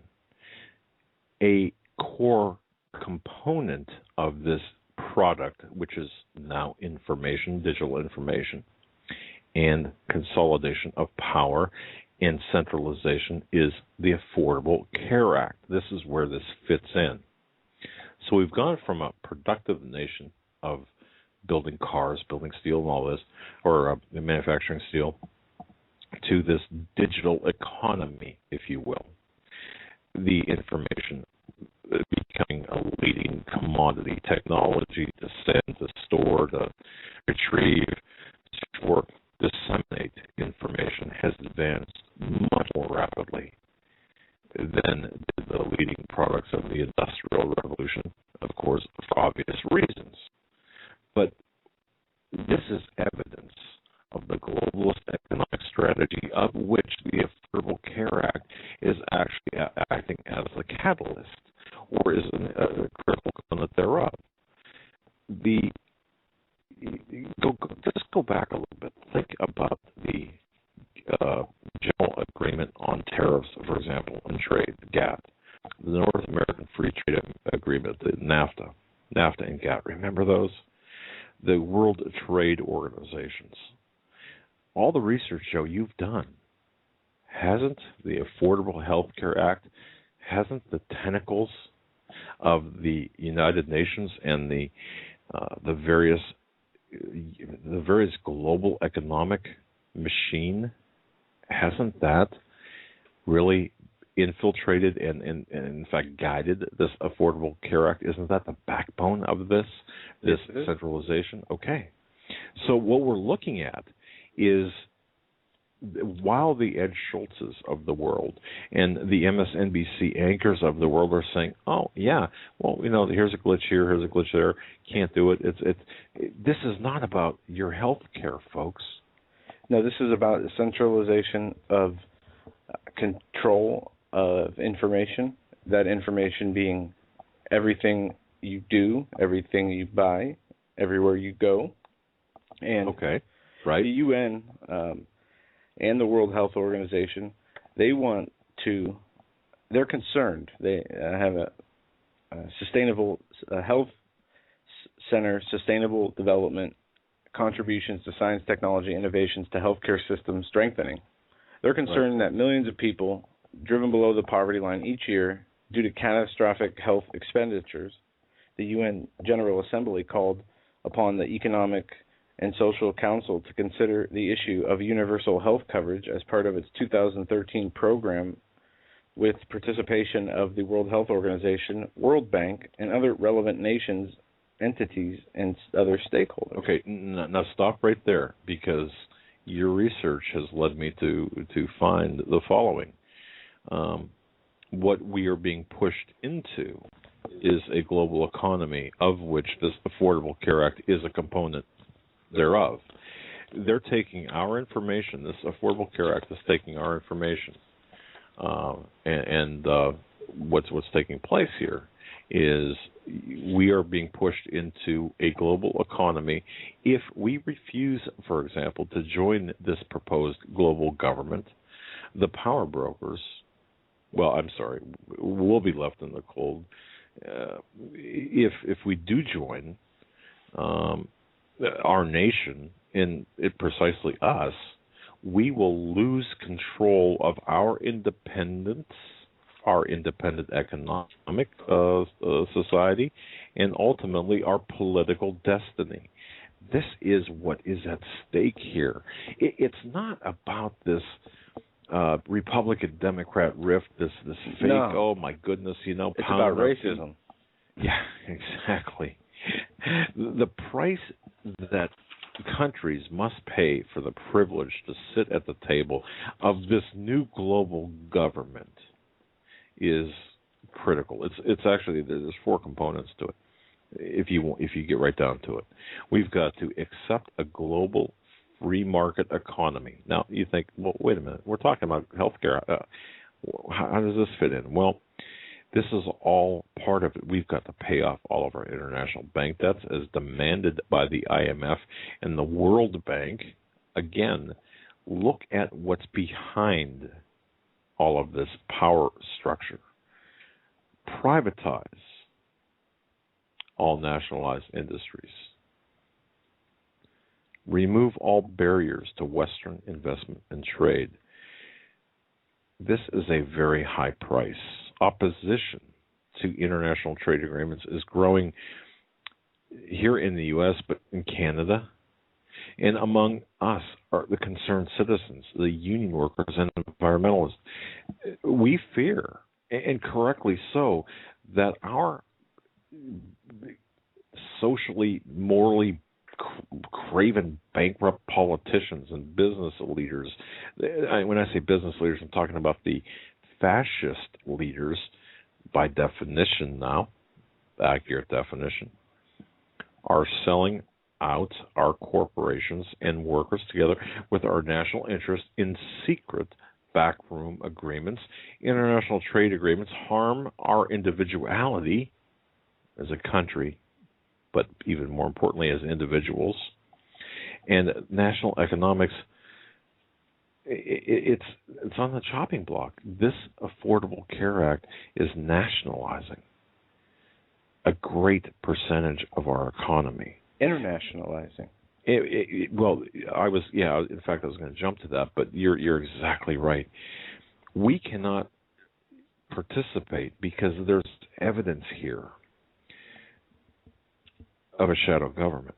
It confirms, I believe, that if you look deep enough into this Affordable Care Act, of which Roberts had claimed this as a tax, and you look at the genesis of it, it has the fingerprints of this global government, which goes back to, and once again, this goes back to what I was talking about yesterday. You might think yesterday was kind of a, when I was talking about the numbers, the numbers and alphanumeric codes and the codes that are sent between one another. This is all part of it. We're part of this magic act where the power brokers are leading us down this path. Was it the Pied Piper who led the children over the cliff? Well, we're those children. We are those children. We are being led over the cliff. And it's not about health care. It's not about the government shutdown. It's deeper than that. And why? I have to ask myself, why people that have the ability to report on the on this are not doing so? Well, they're answering to a different call. The call is to the power brokers who are promising them a seat at the table. And this, again, when you look at the whole picture, the entire landscape picture, if you look at Obama and you look at even Obama and Biden, and I'm going to put Biden in the same seat in that limousine in Dallas. When they lose their utility, could we see, to solidify this dream of theirs, this progressive dream, this globalist dream, in order to solidify this, could we see something like this happen? I dare say we could. Of course, believe me, that would be the last thing I'd want to see happen, because it would be counterproductive all the way around, especially for the conservatives, the true conservatives who love liberty, who love the Constitution, who care, who love God, but care about our constitutional rights and our constitutional republic, and care about the ideology behind that. In a heartbeat, it could be taken out. In a heartbeat, this martyrdom could solidify the plans of this administration, this regime. But even beyond that, the very people who are conspiring with this regime, it could solidify those plans. And if that happens, then I don't see any other way out of this than a battle, a bloody battle from within. And no one wants, no sane person wants that. No one sane. I can't get any sanity behind the statement, bring it on. I really, those who say bring it on, in my view, know what they're asking for. That's what I'm saying. The whole Affordable Health Care Act, this government shutdown, it's nothing but smoke and mirrors for a larger plan. And I'm afraid, folks, we're going to see a false flag type of, and I don't know what it's going to be. I don't know when it's going to be. Heck, I don't even know if it's going to be. I'm asking you, does it make sense? Are we being set up? Could we be being set up? I think we could. Because the masses are so enthralled in this theater of the absurd that we're seeing unfold on the television and in the talk shows in the syndicated networks. This is what everyone's talking about. But it goes far beyond those confines. Well, everyone is captivated by this. Look elsewhere, or at least look at the bigger picture, because we're being set up for a false flag. And it has everything to do with the economy as well. It's all about the economy. It's all about the nationalization. It's all about the power. It's all about the formation of a global governance structure. And a part of that is the global economic structure. Yet no one's talking about this, except the likes of Zbigniew Brzezinski, who from that dated but still relevant clip is saying it's easier to kill 1 million than to control 1 million. I'm going to correct you. There are more people talking about it than just, these people who are, FEMA's talking about it, the UN's talking about it, the people who are in Department of Homeland Security, and Department of Homeland Security administrators' intended priorities 2015 to 2019 under adopting a new normal says our operating environment has changed.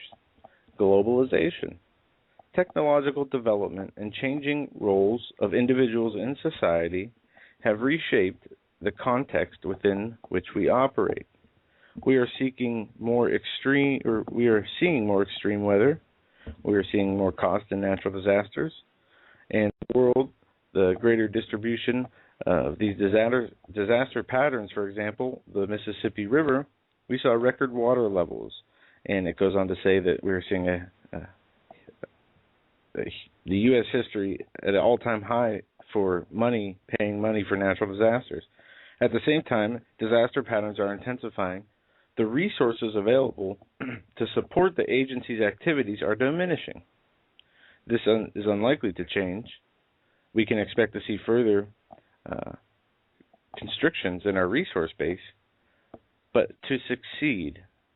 in order to succeed in this area, we will continue to seek out opportunities to consolidate, to abolish lower priority, unnecessary activities, in order to concentrate our efforts on actions that can have the greatest impact. They laid out their strategic imperatives and priorities and talks about what their intended scope is. One being foster innovation and learning, which talks about how the emergence of technology and other academic and stakeholders have the ability to implement criteria that allows us to move forward and learning to embrace more effective processes to better our mission outcomes. Now, they talk about this under transforming of health and advancing the health, well-being of the American people under this healthcare, but it also says this, which is kind of shocking, but not really: improve national, state, and local surveillance capacity.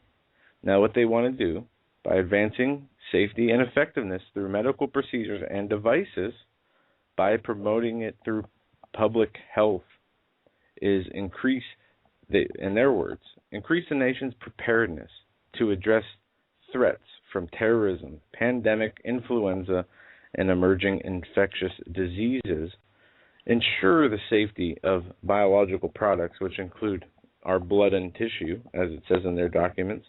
But you see how this is all worded: strengthen the National Health and Human Service Infrastructure and Workforce.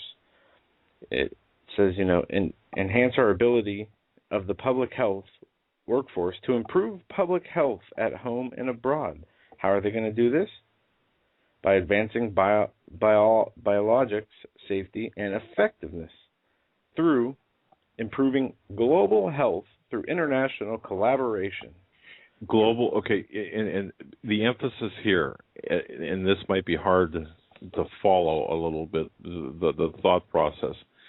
Global health. We are being assumed into a global health care system, but it's not about health care. It's about the control of you as the person, not as a person, as... you are control. Personally, I should say, not as a person, but personally controlled. And yes, there are issues where they are. In fact, it was just reported, Joe, where the police are now collecting DNA from. They're able to collect DNA in a manner, a new fashion, and I don't know where this was just rolled out. It was rolled out recently here in the United States, but and it is about the control of the entire global population. The Affordable Health Care Act here in this country has the tentacles of globalism, has its reach within this act, but it also works the other way. It affects the globalist healthcare as well. So this is a European-based initiative. Yeah. Okay. I want to say this, by the way. I know we're having some sound issues, apparently. I got a report that we were knocked off the air. We're still on. I understand that. But I do want to say that our message is getting out, a clear signal, believe it or not, from Richard, who is in Germany, who says, greetings, I love your show. I wanted to know that your message is getting to Germany. Richard, thank you so much for that. But anyway, you gotta have to plug yourself back in there. We have 1 minute before the break, but think of it like this: like the vaccines. They say everybody needs to be vaccinated in order to make sure that we have good, safe, public health in schools, and they're forcing people to be vaccinated who work in hospitals, et cetera, et cetera. And don't forget the travel. The vaccination means travel. That's okay. We've talked about how if one person is vaccinated, the only person at risk are the people who are unvaccinated. So you shouldn't really worry if you're vaccinated. In theory. It should be voluntary. But that is exactly what they're using the argument here for in the United Nations Sustainable Development Toward Healthcare Systems, international healthcare systems for universal coverage for the health needs of the world population.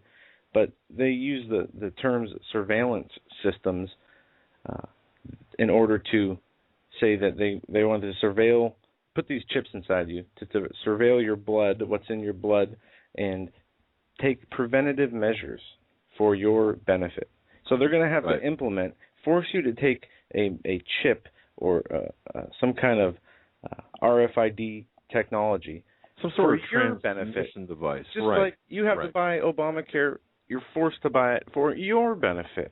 It is twisted logic. It is common sense minus it is no common sense. Right. It is force. It is tyranny, and it could be much worse than that when we look at it through biblical terms. And we'll be right back. We're going to take a break now. Thanks for hanging with us. We're going to get a Blog Talk representative on the horn and see if we can't figure out what's going on. You're listening to the Hagmann and Hagmann Report on this Wednesday, October 2nd, 2013. We'll be right back. And welcome back. I was going to do this in stereo with you. Ready? And welcome back.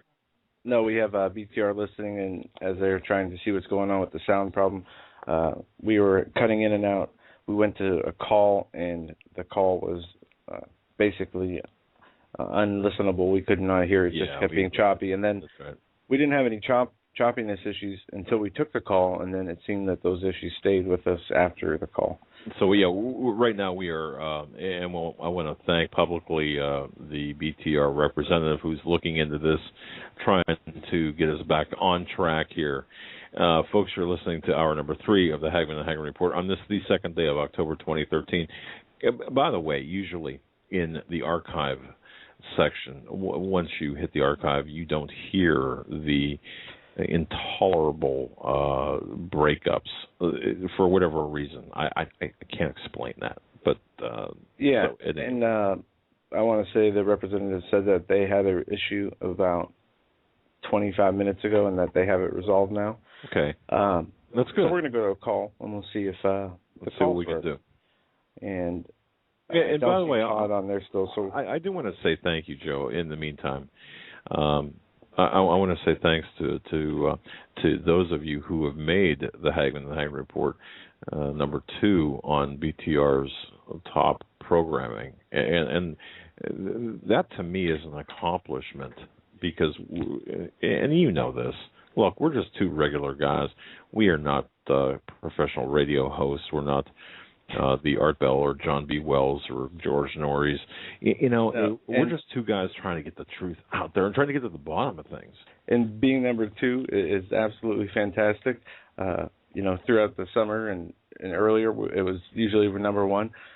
But there's fantasy football. I don't know what it is about the football that is so popular. Maybe I guess it's an escape from reality, yeah. Well, let's try the phones. All right, let's do it. We're going to go to 919 area code. Thanks for holding. You're live on the Hagmann and Hagmann Report. Can you hear us? 919. Okay, we're going to move on. Area code 308. We're coming to you. You're live on the Hagmann and Hagmann Report. Joe, Doug. Good evening. God bless you both. God bless you as well. What's up? Okay, I got a couple points. First of all, last Friday you had Yoda on. Correct. And you were talking about preparedness. And Doug, you mentioned the fact of going down and at least putting in for a concealed carry permit. That's correct. To at least do that.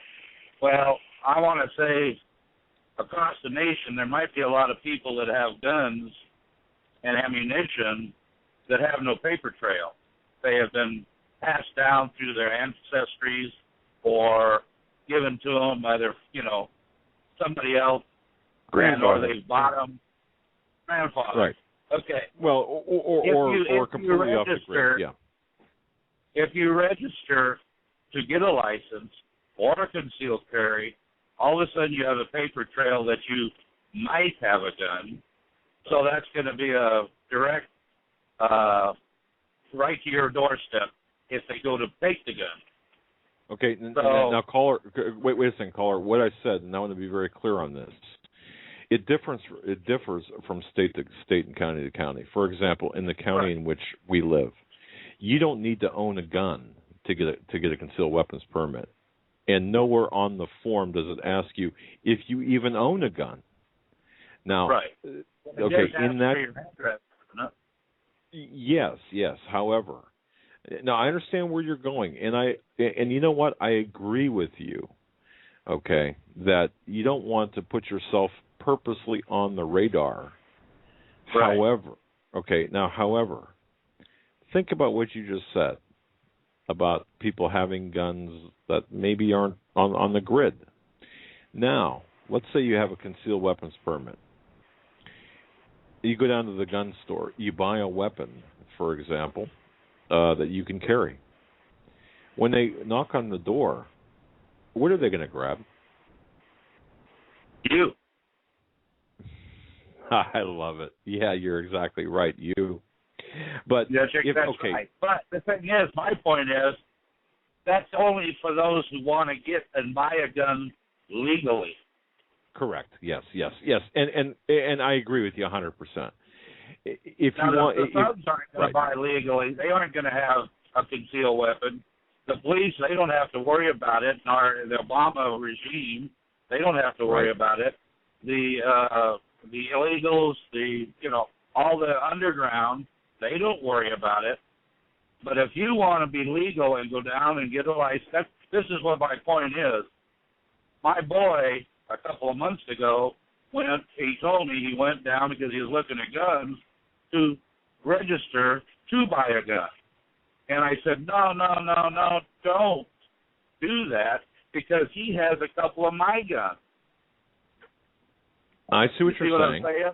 Oh yeah, now, yeah, and I agree with you. When they go door to door, they'll go to his door, find my guns, and my guns will be gone. Okay, all right. Boy, I agree with you on that. Those people. Let me just say this: those people who wish to be legal, all right. Right. Okay, can do this. Now, it's up to the individual to decide. I just gave a legal, to stay legal, here's what you should do if your county offers this, especially if they don't ask if you have a gun or what kind of gun you carry. Now, that said, your point is very well taken, and I'm more. I just wanted to bring that up to I know. that I'm glad you did. That case, because there is some out there like me that don't want their guns to be known, but they're in a different place, so they could be gone because somebody else has gotten a license. And, right. if it comes to the point where you have to license all guns or you have to register all guns, then you're going to have to make that decision too, Right. So, no, look, I agree with you 100%. It strikes me, caller, it strikes me as really interesting. There was an immigrant from Russia who came to the United States who was interviewed by the press, and the press asked this young man, I believe it was, what struck you about the freedom here in the United States? He said, what freedom? In Russia, we didn't have to register our vehicle. There was nothing in terms of registering anything, driver's licenses, I could be wrong, incorrect in the actual points, but what he was saying is, you're not free here, and if you have to register, it's really, there's nothing constitutionally, at the root of the Constitution, there's nothing to say that you should register your weapons or even have be required to have a license to carry a weapon. There's nothing in the Constitution that says that. No, it just says right to bear arms. Correct. And it was the perversion, if I can use that word, of the Constitution through laws, much like the perversion of the healthcare through man-made laws, that perverted the intent of the Constitution. So you're 100% accurate. And again, I made that statement only to clarify the legal aspect of carrying a concealed weapon. But it's up to you, I believe. Personally, I believe that everyone's curious. Yeah. You're I agree. 100% correct on doing that. And but I just wanted to bring up the other end, the other side. And thank you for doing that. Yeah, thank you for doing that, because it's important to understand that it's a personal decision.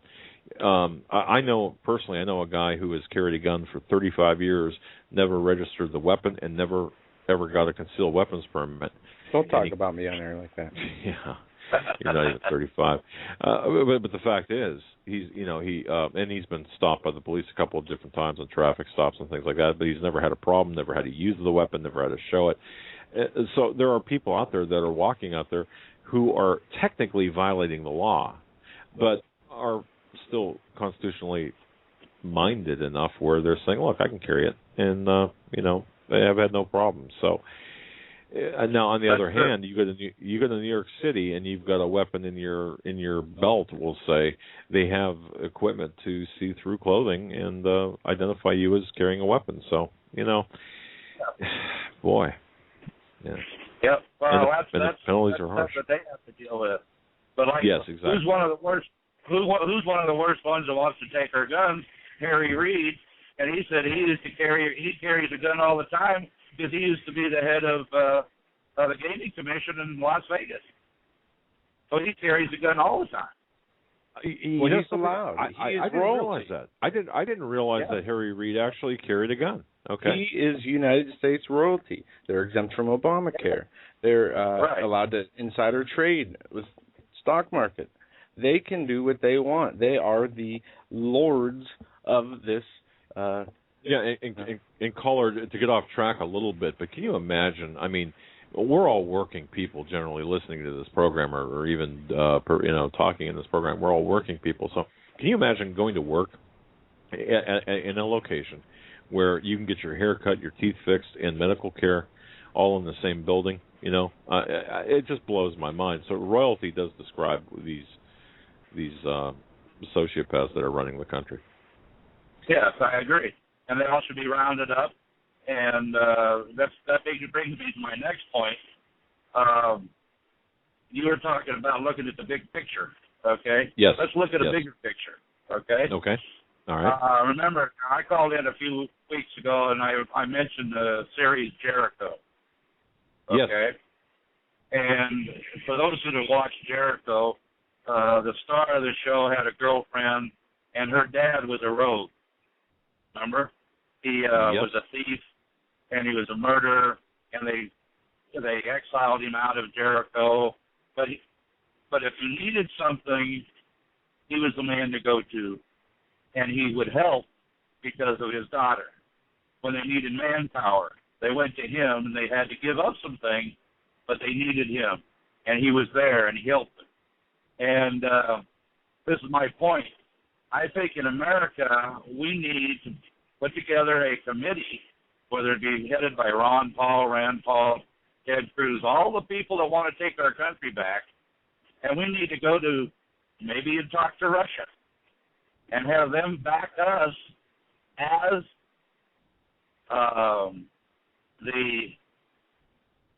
what do you call them?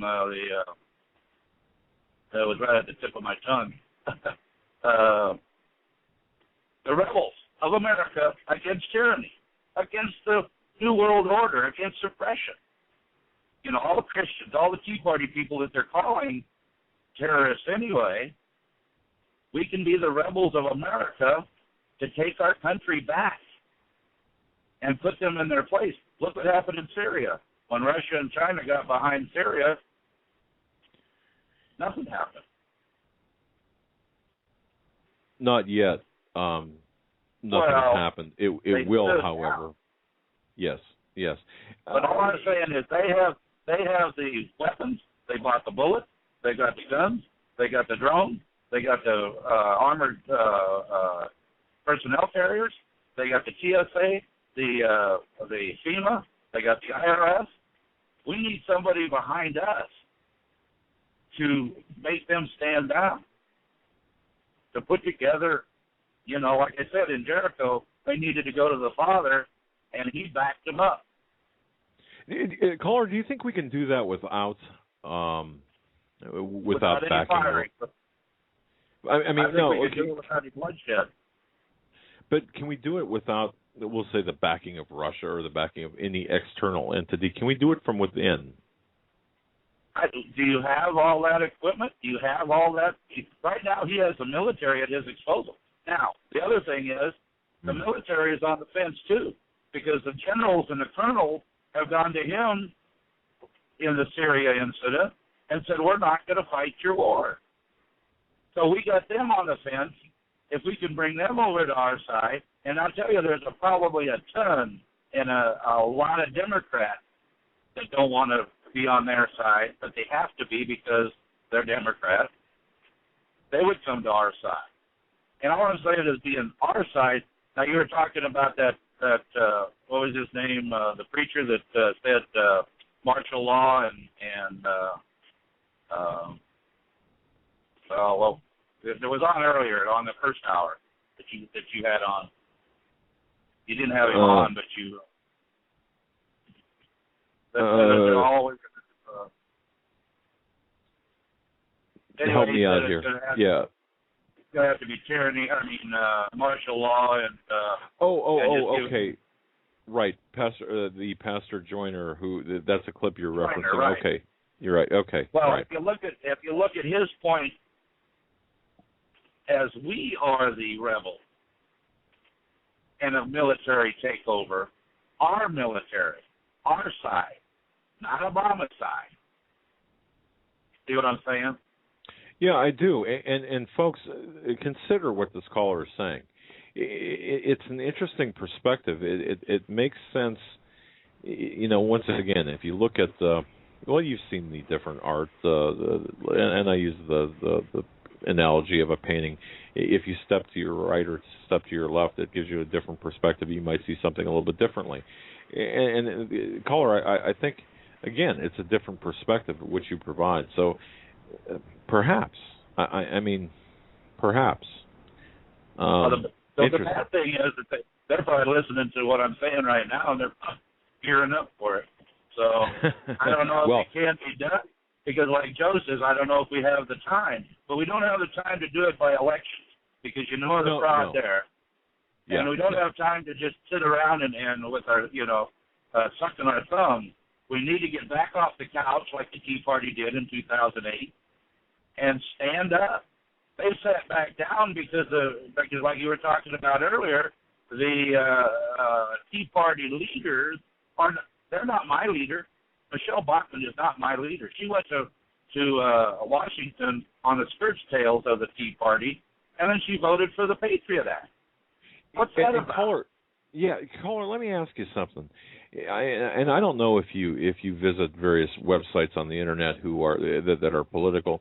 Have you noticed how people like Michelle Bachmann and even Ron Paul, Ted Cruz, they're all elevated to a status that's far beyond what any human should be elevated to, and people are putting their hope into these people.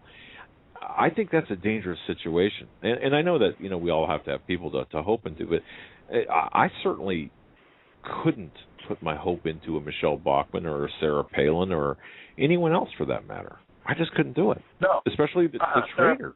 Sarah Palin, she went on Fox.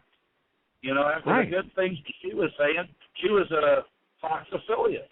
Well, that's just selling out, just like McCain. He's gone the other way. And I say we as rebels of the country, put together a force that could be reckoned with to stand up nose to nose like two Paul Bunyan people and tell them to stand down. And then round them all up and put them in prison for treason. Starting with the top. I agree 100%. And I've got to tell you, I've got a funny feeling that coalescence of people. Maybe they're not. Maybe we don't know who they are yet. Maybe the coming together has not taken place yet. But I believe that ideology is in play. I think that's happening right now. I think there are people that are ready to do just that. They just haven't met each other yet. Does that make sense? Well, I mean, yes, it does. I hope so, because like I was going to mention to you, maybe you need to put a file on your website. Now, didn't you have on a guy from Las Vegas that Joe actually said that he was a breath of fresh air? I remember that show because he was talking about everything right that we agree with, that we want. Right. We want our country back. We want our freedom back. We want our liberties back. Put together a file on your a link on your website of those type of people like Ted Cruz, him, so we can go to and bring those up and listen to them again or investigate them, because I think that would help, and maybe it would put them together. We can do that. Point well taken, caller. All points well taken. Before you cut you loose, any closing thoughts? No, I just want to put it out there that we want our country back. I'm tired of somebody telling me to tighten my belt and then he goes and gives all our money away. Exactly. The other thing is he closes down the White House to people to come and go through it because they can't afford it. Come on, he spends more money flying his helicopter to his airplane. Caller, that takes for a year. I got to tell you, you're exactly right, and I'm really angry at the fact that here is this so-called leader that everyone looks up to. If I was in his position, I would not take and I'm serious, I would not take a salary. I wouldn't take a vacation. I wouldn't pick up a golf club. I would be working 24/7 to get everything back on track and everything I had into it. And you know what? I'm sorry. In that case, my family would come second. We're talking about the salvation of a constitutional republic. That shows that I don't care if it's the resident of the Oval Office or some congressman. They should be in Washington, D.C., working 24/7, eating at fast food if they've got to. I don't care, but certainly not dining at our expense and taking these lavish vacations at our expense. Meanwhile, crying poverty. It's sick. These people are, honest to God, they're sick. I only make $175,000 a year. How can I live? One of the staffers of a congressman said. He also has a Wednesday night party that he's giving all of his friends $65 a pound Kobe beef. Yeah, it's basketball with them. I mean, he's telling me I got to tighten my belt, and he's in my White House. He's in your White House. That's right. That's our house. That's your White House. That's our house. And he's laughing at us. As far as I'm concerned, he goes out, he steps out into the garden, and he smiles and waves, and he reads his teleprompter, and then he smiles and he waves and he goes back behind the doors, closes the doors, takes off his suit, puts on his sweats, and plays basketball. And that's what I see him as. So it's not really him, but he's the mouthpiece. But he's doing it to our country. Do you think? Well, let me ask this: the closing comment of you. Do you think that maybe he might know something? Maybe not know it with precision, but with kind of in the back of his mind, having sold his soul to the devil, he knows that his time might be about up, and he's doing this in your face kind of stuff because he knows that he might not have it tomorrow. Well, could it be? I'll tell you, thinking that point, then he's looking for his 72 virgins. I agree 100%. Caller, thank you very much, my friend. God bless you. Thanks for listening. Hey, Joe, Doug, you got my phone number. If you want to call and talk about it, anytime. All right, God buddy. Bless you. God bless you. Too. And that Joe, that caller is talking about the 72 virgins. Think about this. I'm going to quickly read this 20 quotes by Barack Hussein Obama about Islam. Folks, you've probably seen this, but for those who haven't, really quick. 20 quotes. This is Barack Hussein Obama. Don't forget, 7 years after 19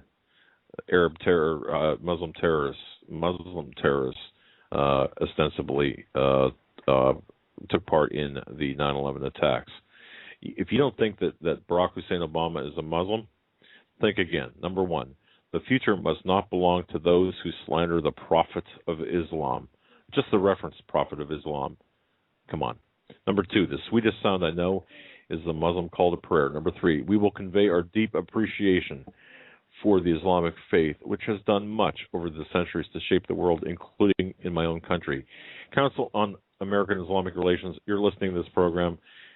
That's a bunch of bunk. Islam has done nothing for the United States of America except to pervert its laws and culture. Number four, as a student of history, I know civilization's debt to Islam. Number five, Islam has a proud tradition of tolerance. Yeah, tell that to Daniel Pearl. Tell that to every victim of beheading. Number six, Islam has always been part of America. Really? Are we rewriting history now? Apparently so. Number seven, we will encourage more Americans to study in Muslim communities. Barf bag. Number 8, the rituals remind us of principles that we hold in common. Islam's role in advancing justice, progress, tolerance, and dignity of all human beings. Islam represents the indignity of humanity, not the dignity of human beings. Of course, that's me saying that. I'll just go to 10 here. America and Islam are not exclusive and need not be in competition. Instead, they overlap and share common principles of justice and progress, tolerance, and the dignity of all human beings. Tolerance, my foot. There is no... Islam is not tolerance. Islam is Exhibit A of intolerance, whether it's in America or elsewhere. Number 10. I made clear that America is not and never will be at war with Islam. Boy, you're making it clear every single day. That's 10 of 20 quotes. That's as much as I can stomach at the moment. Well, I'll say one here. When George Stephanopoulos was interviewing Mr. Obama, he said, "You're absolutely right. John McCain has not questioned or asked questions about my Muslim faith." And George Stephanopoulos is Christian. And he said, yes, my Christian faith. Right, and McCain's in on it. McCain, I don't have a problem if, his faith, what he believes in is his right to believe in it. But when you take your beliefs and try to impose those beliefs on the rest of society. Wait a minute, isn't that what we're doing though? By saying we are a Judeo-Christian nation. No, see, we're not perverting the belief system. The belief system was created that way. This is the belief system that was from the beginning, and this is not. But to go against that, to go against anything, and people don't have to agree. People don't have to, believe in God. They don't have to believe in Jesus, but they're doing so at their own peril. And all we can do is plant the seeds. And I hear horrible choppiness now. Well, I'll say this: if you are a pastor listening, I'm sorry. It's like. Okay, you know what? I actually is that better now? Yes. Okay, I accidentally leaned on a button here. I shouldn't have leaned on this button. But if you're a pastor listening to this program right at the moment, folks, if you're a pastor listening to this program at the moment, and you're not taking a stand against the Affordable Care Act, if you're not out in the streets saying we are not going to accept this, then you're part of the problem. If we are not saying no, then we're part of the problem. Yeah, and I want to say this. We know, we were told, in Jesus' time on earth, as he taught, and many of these quotes are in the New Testament, as in the days of Noah, so shall it too be in the days of the coming of the Son of Man. Right. Think about the days of Noah. Now, we had, as it explains in Genesis 6, that men were corrupted through fallen angels. These fallen angels corrupted them in ways other than DNA. They taught them idols and metalworkings, how to work iron, to makeup and vanity through materialism and looks. Now think about this. All throughout history, since the flood and after the flood, and just go back 200 years, with we're women wearing makeup. And think about the time we live in now. For the last 100 years, the Industrial Revolution. Think about how all these things, and in the Bible, it says everything, and all the imaginations of the people were evil. So we have all these things that were in the days of Noah. All this wickedness, perverseness. Like today, you have pornography. You have all this evil and methods of carrying out evil. And the imaginations were, it says this, and God saw that the wickedness of man was great in the earth, and that every imagination and thoughts of his heart was only evil continually. Right. Now, we're told also when Israel becomes a nation again, the generation that sees Israel become a nation again surely will not pass away till all these things be fulfilled. Okay. And we see the increase of violence, of natural disasters, of the apostasy, of you got it. Yeah. Now, you couldn't say we're talking about a time that everything has lined up perfectly for the end times. And I'm not saying, and listeners, can you deny that statement that Joe just said? Is there any way to deny that? Even if you're the most secular person on the planet, can you deny the accuracy of the statement that Joe just made? Go ahead. Right, and if we continue along these lines, it talks about being deceived. We're told that they will. The Lord says many times, the days will come when ye shall desire to see one of the days of the Son of Man, and you shall not see it. And they will tell you, come here is the Christ, or go into the desert, into the wilderness. But, it says, don't listen to these people, because as the lightning comes from the east to the west, so too shall be the coming of the Son of Man. The deception will be great. And I received a couple of emails asking, well, why do you talk, for example, about fallen angels? Why did you, when you started out, Doug, back in 2002, 2003, you were very limited in what you wrote and talked about. And now you're talking, I can't believe you're talking about fallen angels. Where does that fit into things? It's all about the deception. It's all about understanding the bigger picture here, because you could limit yourself. For example, there are websites you can go to that will limit the discussion to nothing but anti-Islamic topics.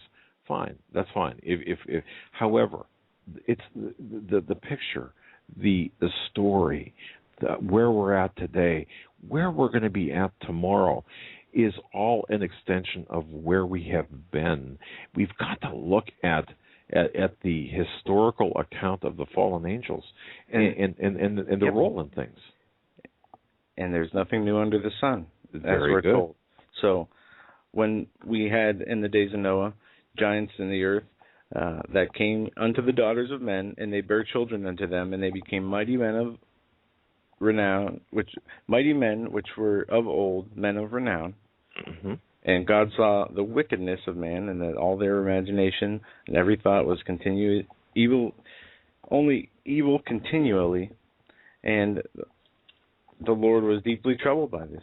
But think about that time, the restoration after the flood.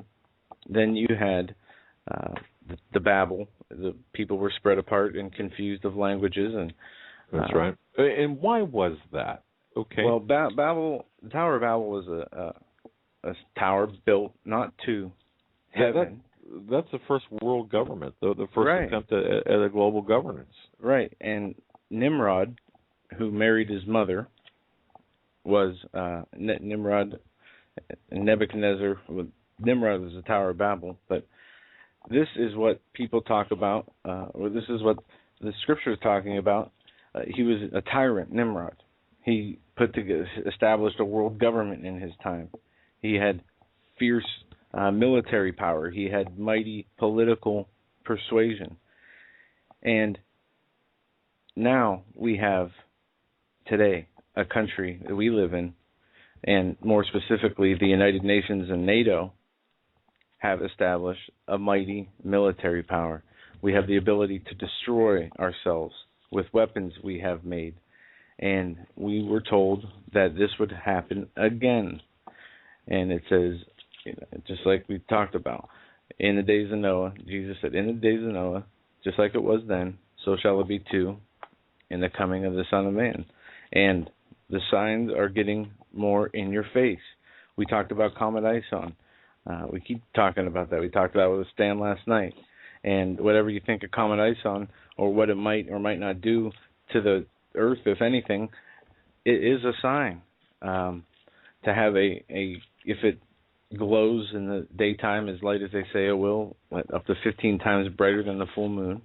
Right. That is a sign. Things are changing. Right, and if I can kind of flip back, once again, people, and I've gotten a wonderful response. Thank you, ladies and gentlemen, for sending information in. Yesterday, we spoke about the hidden signals, hidden signs, the communication methods of communication, and you might ask, well, how does this fit into everything? Well, again, it's the power, it's the powers that are communicating with one another. Plus, there's an extra element here that I think would be next in my discussion. It's, for example, like hand signals. There are examples of people blinking and you've got to ask yourself, or even not blinking, putting their hands on their face. Right. If you guys look in, and people are probably thinking, what are you talking about? When people are on TV giving statements through language, they can give messages, even though, you're hearing them say one thing, their words can be decoded by secret, I guess, anti-decoder guides that are established. The body language of people, it's studied in intelligence communities, in the intelligence venue.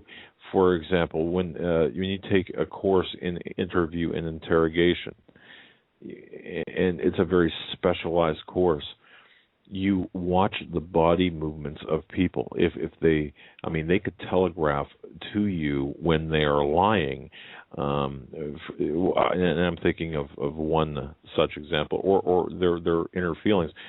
Remember the various times when, from Clinton to recent memory, from Clinton to forward, where they would use the middle finger to scratch, to point. There's this open mockery to us. Now you might think, oh, come on, that's so far out there.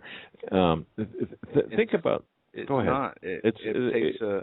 It plays a role in what we're talking about in this deception, which the Lord said many times when talking about the end times. He opened, "Take heed that no man deceive you, for many shall come in my name, saying, I am Christ, and shall deceive many." After he talks about other signs, he also says many false prophets will come and shall deceive many. He goes on to say that they will basically say, in I think it's Isaiah or Ezekiel, he talks about who is likened unto me. Who do you liken unto me? Meaning that there's somebody that is on the earth that likens himself to a god or to Lord. And it talks about in Ezekiel 27, it says about the lamentations over Tyrus, that thou hast said that I am of perfect beauty. And the Lord, that's not the Lord talking to himself, that's the Lord talking to Satan. Satan says, I am of perfect beauty. And and I would add this, the reason you're referencing this, because at the core of all this, when you keep following the breadcrumbs, the core is exactly where you're at right now, Joe. It's evil versus good. The core that we're seeing that's not being talked about is God versus Satan, is the good versus evil, the inherent evil among us. And are we not? And let me ask this: Are we not perhaps seeing these messages, reading these headlines, watching these people, watching the events of today, everything that's taking place? Are we not watching this with our eyes wide shut? And let's go a step further here. When describing this, when it looks like God's talking to Satan and saying, you've lifted yourself up and said that I am God. I sit at the seat of God in the midst of the seas, yet you are a man and not God, though thine set thy heart as the heart of God. And it says, behold, thou art wiser than Daniel. There is no secret that they can hide from thee. And it goes on to say, by that great wisdom and by the traffic thou hast increased thy riches. Thou hast, in thy heart is lifted up because of thy riches. Therefore, thus saith the Lord, because thou hast set thy heart of God, behold, I will bring strangers upon thee, and the terrible nations, they shall draw their swords against the beauty of thy wisdom, and shall defile thy brightness. And I shall bring thee down to the pit, and thou shalt also die deaths of them, and they are slain in the midst of the seas. Wilt thou say before him that slayeth thee, I am God, but shall be built a man, and no God, in the hand of him that slayeth thee? Thou shalt die the deaths of the uncircumcised by the hand of the strangers, for I have spoken it, saith the Lord. And it continues on to say, to talk about, don't be deceived by these things. Don't be deceived by the people who use their riches for influence, use their traffic or magic for persuasion and gain. Their usury, it says also in the Bible. All these things are in the natural. When everything, all matter is broken down, and it is just our souls, and our souls are facing the Lord, and we are asked, what did you do to help me in my time of thirst or my time of hunger? What did you do to help those, my children, to understand that what you understood? Because people have to understand once they hear something and it is truth, if they do not continue to spread that truth, they have blood on their hands. Well, and part of the truth, or some of the truth, and it goes back once again to biblical eschatology or biblical times. If you look at the bigger picture, and you look even beginning at Genesis, there's of course Genesis starts out with the infamous family, or the lineage. Okay. Well, why is that important? Obviously, it's important enough to be included in the Bible. Now, fast forward to today, because what we have to, and I believe this is part of what you're talking about, Joe, just coming at this from a different angle. Let me give you one example here. Who is Bill Clinton? Remember Bill Clinton's mother starting to become very vocal about Bill Clinton's father, who allegedly was killed in a motor vehicle accident. Well, she died shortly after she began talking about his alleged real father, who was none other than Winthrop Rockefeller. Now, okay, you might say, well, so what? Well, when you start looking at the lineage of the leadership of the very people who are leading us into this path of sinfulness and degradation of our nation and of our very souls, this lineage is important because it goes back, it circles right back around, right through the words that you spoke through in the Bible, right back around to biblical times. There's nothing new under the sun. So, yeah, and if there's satanic bloodlines too. I want to recommend a book. I don't know if Steve sent this to me. We talked about this yesterday. Oh, yes. From Derek Prince. Yeah. They Shall Expel Demons. What you need to know about demons, your invisible enemies. And also, Brother Marcus sent me a book called Spiritual Warfare by Carl Payne. And now I just want to read a quick part of this. It says, demonic warfare is usually a battle of mental subtleness and deception that more often than not focuses upon growing Christians. If you think about it for a moment, this makes sense. Propositions to boldly and blatantly jump into obvious sin will not easily fool most Christians who are sincere in their faith, obedient in service, and wanting to mature spiritually in their relationship with God on a daily basis. If demonic archers want to slow down a dedicated Christian, they must do more than simply promote the predictable. Ironically, but logically, there seems a direct correlation between a believer's devotion and commitment level and the subtle attention and attacks demonic spirits direct toward that person. The bottom line seems that the more dedicated and consistent a person or a Christian is, the more that person must face the enemy's fiery arrows. It's common sense. A good military general is going to align his best troops against the strongest opponents. Why would he commit such a large number of forces to oppose an impotent enemy who poses no direct threat?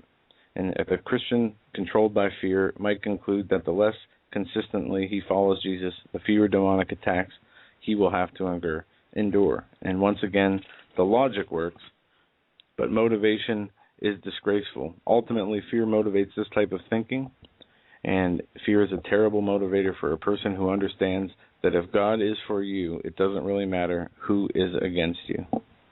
That's right. Now the question is, are we for God? If we know God is for us, but are we for God? So how does that fit in? Well, it does fit in.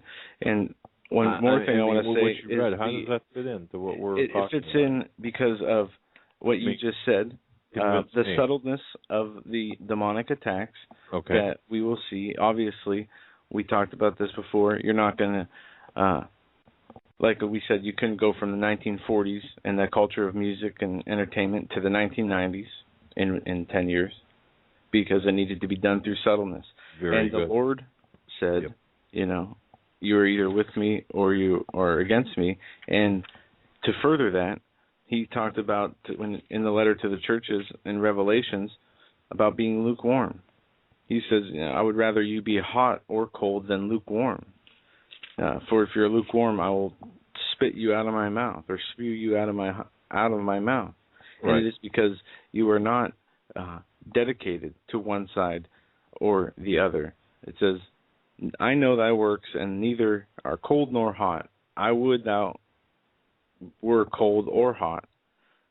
So then, because thou art lukewarm, and neither cold or hot, I will spew thee out of my mouth. Because thou sayest, I am rich and increased with goods, and have need of nothing, and knowest not that thou art wretched, miserable, poor, blind, and naked. And we see so many people that are indifferent today. We see so many people. Oh, the level of indifference is insurmountable, or almost insurmountable, with the American people. Just you can't get people off the couch. You can't get them to right. I mean. And then to sum this up, what we're seeing in our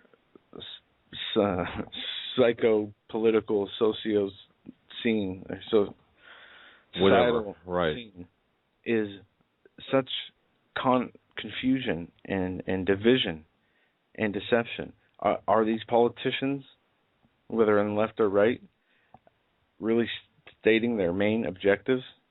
No, and therein lies the rub.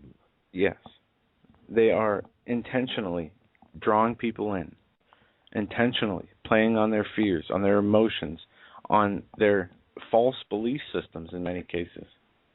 And I know time is running short. You're correct in this. I'm going to thank Ken from Iowa who asked about Bill Clinton, his father. I know that this is kind of a side. We're taking a side trail here. Bill Clinton was born on August 19th, 1946. He became, of course, the governor of Arkansas, and then, of course, we know that he became president. But and I think that there's a pretty good, if you look closely at the photographs of Clinton in the White House, there's one particular photograph I tell you, I don't know where it is, it resides on the internet, but I know it's cropped, and who is cropped out of there is one of the Rockefellers, I believe it was his father Winthrop, who fathered him. And now, why is this important? Because if we look at the bloodlines, at the power structure, at the evil that we are being presented with today, at biblical proportions, the evil is biblical evil that we're seeing. These are the same people. It's the same families, the same power brokers, and that can be traced back to the lineage in the Bible that the Bible talks about.